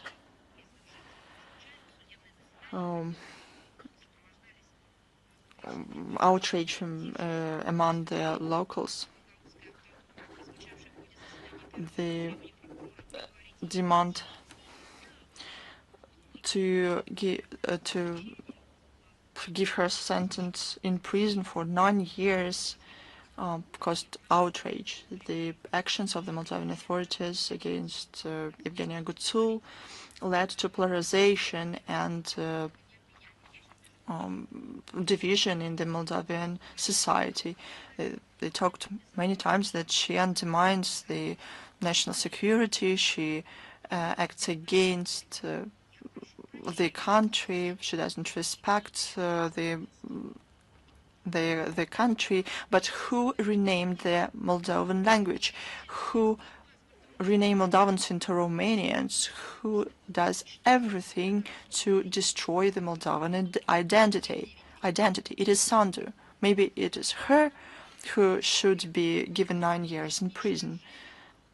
These are the facts to destroy the Moldovan identity, culture, authenticity, and conscience. I'm not even talking about history. Who refuses people in Moldova now in honoring the heroic deed of their ancestors? Who rewrites the history? It is them who should be given 9 years in prison. It is surprising. It is cynical. The authorities of the country attempt to accuse Russia of everything, who allegedly encourage protests in the country. Imagine a country where authorities come and say that there is no such a language as the Moldovan language, or the national language, the local language, that there is no such nationality. That's what happened in Ukraine. The internal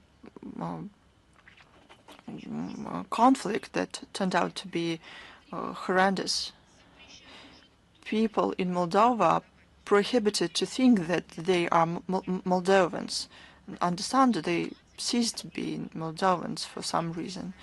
All the responsibility for internal political situation in Moldova is on the authorities in the country and the West.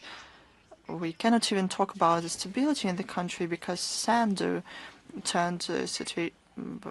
got the situation very unstable. International structures that no one really hoped for anymore should know what's going on there. They talk about human rights, but they don't see very specific problems in the zone of their responsibility. Is Ukraine.ru with us? Good afternoon, Madam Zakharova. My name is Anna Cherkasova. I represent Ukraine.ru. I have the following questions. On July the 8th, during the session of the Human Rights Council, the consensus resolution was adopted. In your opinion, how can this document be useful in protection of journalists from illegal actions?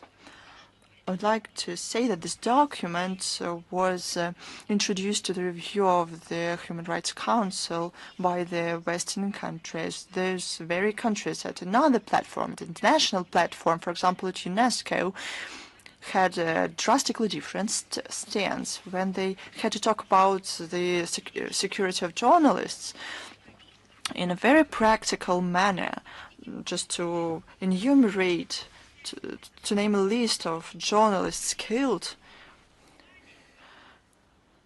who were killed by the militants who targeted journalists and killed them, or maimed those journalists. Those actions should be qualified as terror attack, and our country qualified them as such.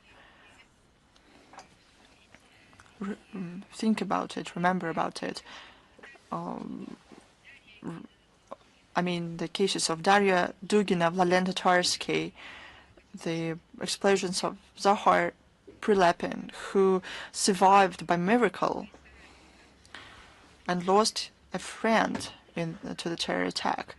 Where were all those representatives of the EU countries who did everything they could so that in a similar document but at another platform to disregard, to keep a blind eye on the situation? This document was also introduced by the Kiev regime. They attempted to be involved in this as well. Those who directly responsible for the degradation of the situation around the situation and the protection of journalists and to free access to information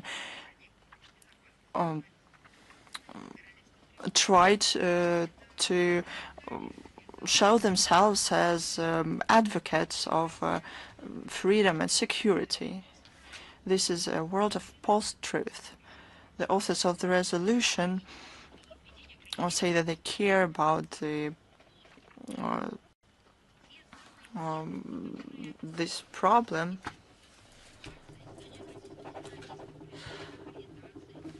I mean, those who marginalize journalists, persecute them.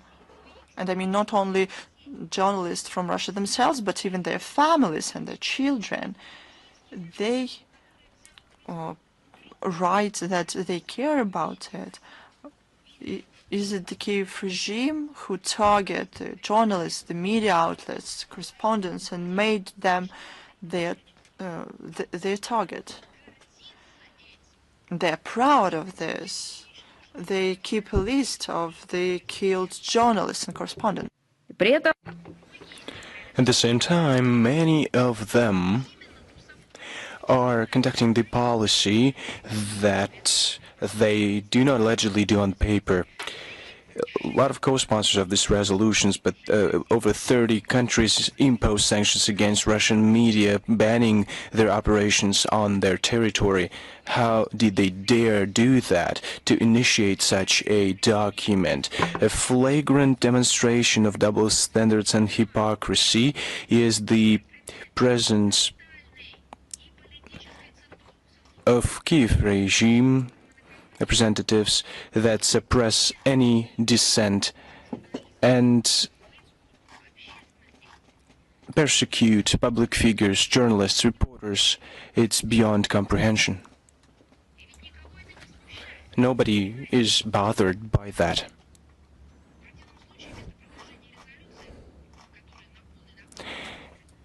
In the opposite case, instead of promoting the resolution that has nothing to do with the real state of affairs in the countries, that better concentrate on qualifying the Kiev regime crimes against journalists and civilians. They have to rectify the situation in their media, and they have to stop financing the Kiev regime that kills those journalists. The documents that I've just mentioned, or similar documents to the resolution that we're talking about, can play a positive role. However, only in the case when behind the wordings of them are real determination of the authors to solve the issues in this regard, not by the desire to conceal their crimes and their shameful crimes by these papers. This resolution, promoted by Westerners, serves as a way to lie to their populations with regard to their own crimes. Every day, every briefing, we state the lack of reaction to atrocities against reporters. And we see this strategic silencing by relevant structures, including the High Commission of Human Rights, of these numerous crimes against reporters. All these facts have been carefully documented and have been submitted to consideration. The High Commissioner for Human Rights and other international institutes that protect journalists should carefully look at the content of reports of the Ombudsman of the Russian Federation for Human Rights. These reports touch upon the second joint report on Russian Belarusian foreign ministries on the crimes against civilians. It has been published in both Russian and English. They should also look into the document titled Repression Against Russian Journalists. We update it in real time, and it represents a real situation on how journalists' rights are being ensured by Westerners and the Kiev regime, sponsored by the West. Thank you. Thank you. Do we have Kyodo Tsusim with us? Good afternoon, Madam Zakharova. I have a question regarding Afghanistan. It's kind of similar to the question from Reuters. Last week, we learned that the Russian Federation recognized the Islamic Emirate of Afghanistan. How can you comment on the recognizing the Emirate? We have given an assessment to this regard, and I think it would be incorrect to speak about modifying the Russian position. Russia has steadily advocated the mutual beneficial cooperation with Afghanistan to the benefit of both peoples. There are factors that define our positions, and these factors are evident. Afghanistan has a unique geostrategic location and can in the future become a connecting link in implementing large-scale energy and infrastructure projects. In demand is the contribution of Kabul to solve regional security issues, including issues of illicit drug trafficking and terrorism. I'd like to say once again the following, namely the centuries-old cultural and historical ties between our countries. We regularly highlight this topic. That's why the decision of the Supreme Court paved the way to establish a full-fledged partnership with the authorities in Kabul. The credentials were also provided, and I think it has strengthened the trend that has been evident over the past couple of years. Thank you very much. Thank you. Do we have Lenta Ru with us? Yes, Madam Zakharova. Hello. We have only one question to you today. How does Russia assess the prospects of establishing better relations with Azerbaijan after the situation around the detention of Russian journalists, and what signals does Baku send? We maintain contacts with Azerbaijan in this regard, through our law enforcement agencies, and we believe that diplomatic and political channels should be used to solve this issue. That's our approach, and this approach serves the core interests of our countries. Thank you very much. Do we have Anadolu with us? Yes, Madam Zakharova. We only have one question today. Will Russia and Ukraine conclude humanitarian procedures agreed upon on June 3rd in Istanbul? And the President called these exchanges a prerequisite for the next round of negotiations. Did Ukraine offer any dates for such a new round of negotiations? You have used some veiled wordings to hide your real question that is on the surface. Is there a real date for the third round of negotiations? When it is set, we will inform you on that date once corresponding agreements are reached. Thank you very much. And of course, please follow the information coming from the head of the delegation, Mr. Medinsky. Do we have Almaydin with us?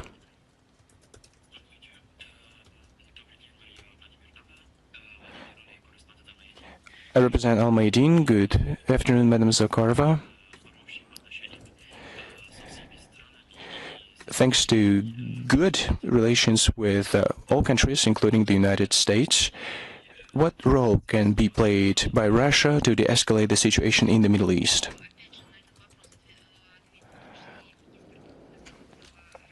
Russian Minister Sergei Lavrov responded to this question during his press conference in Rio de Janeiro on July 7th. The text is available on our website. As far as removing the concerns goes with regard to Iran nuclear program, everything is in force.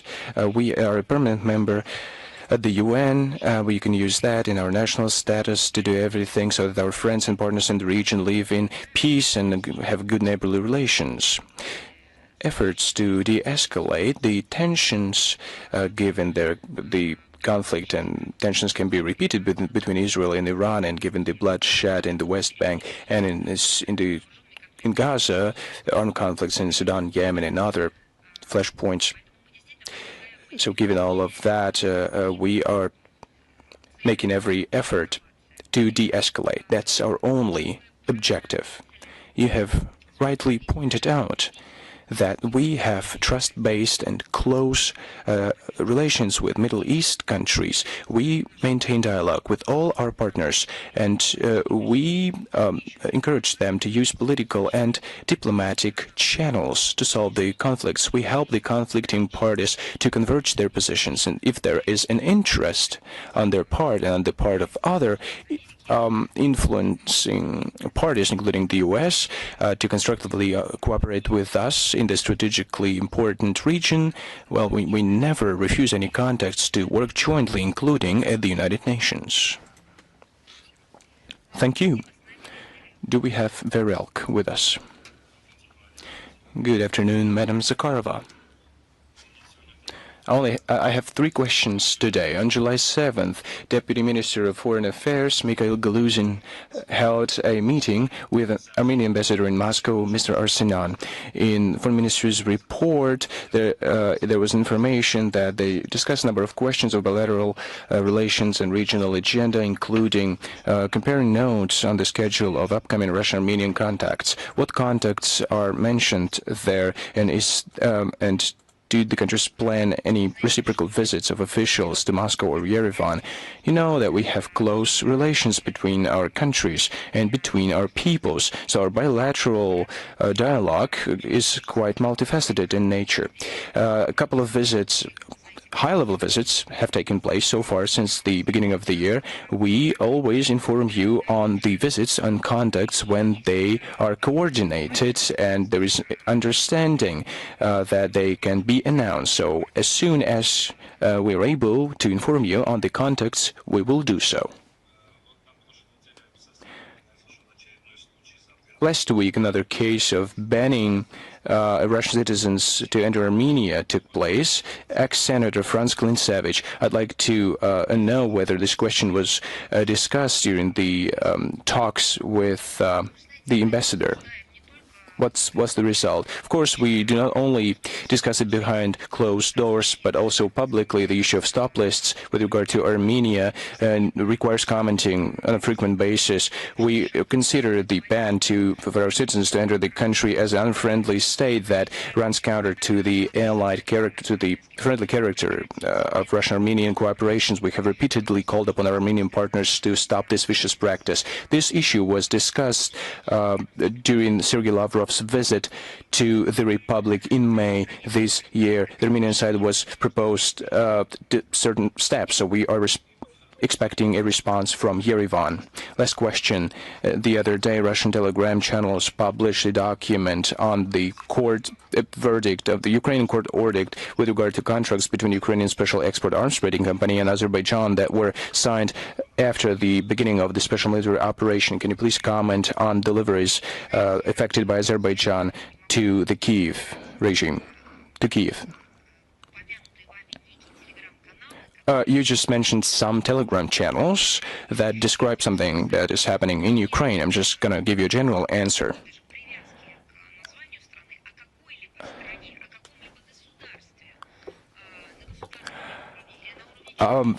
Take any state, private businesses, state level, as far as deliveries go, arms deliveries to the terrorist Kiev regime, you know our positions very well.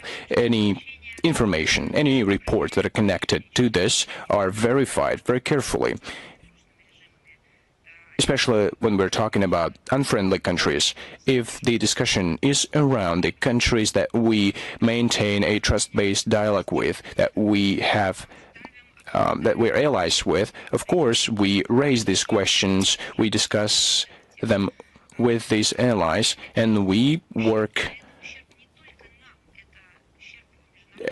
And we're talking about, and we work on the diminishing the damage, the detriment, and this is the damage to international peace and security. Thank you very much. Let me underline this. Delivering or supplying the Kiev regime with weapons, meaning just nurturing the terrorists. Those countries which do that sell the weapons that will be distributed further across the globe. These weapons are used to kill children, civilians, in a targeted manner. Those are not accidental deaths. The West says the following: collateral damage, or collateral losses, as they say. No, it's not the case.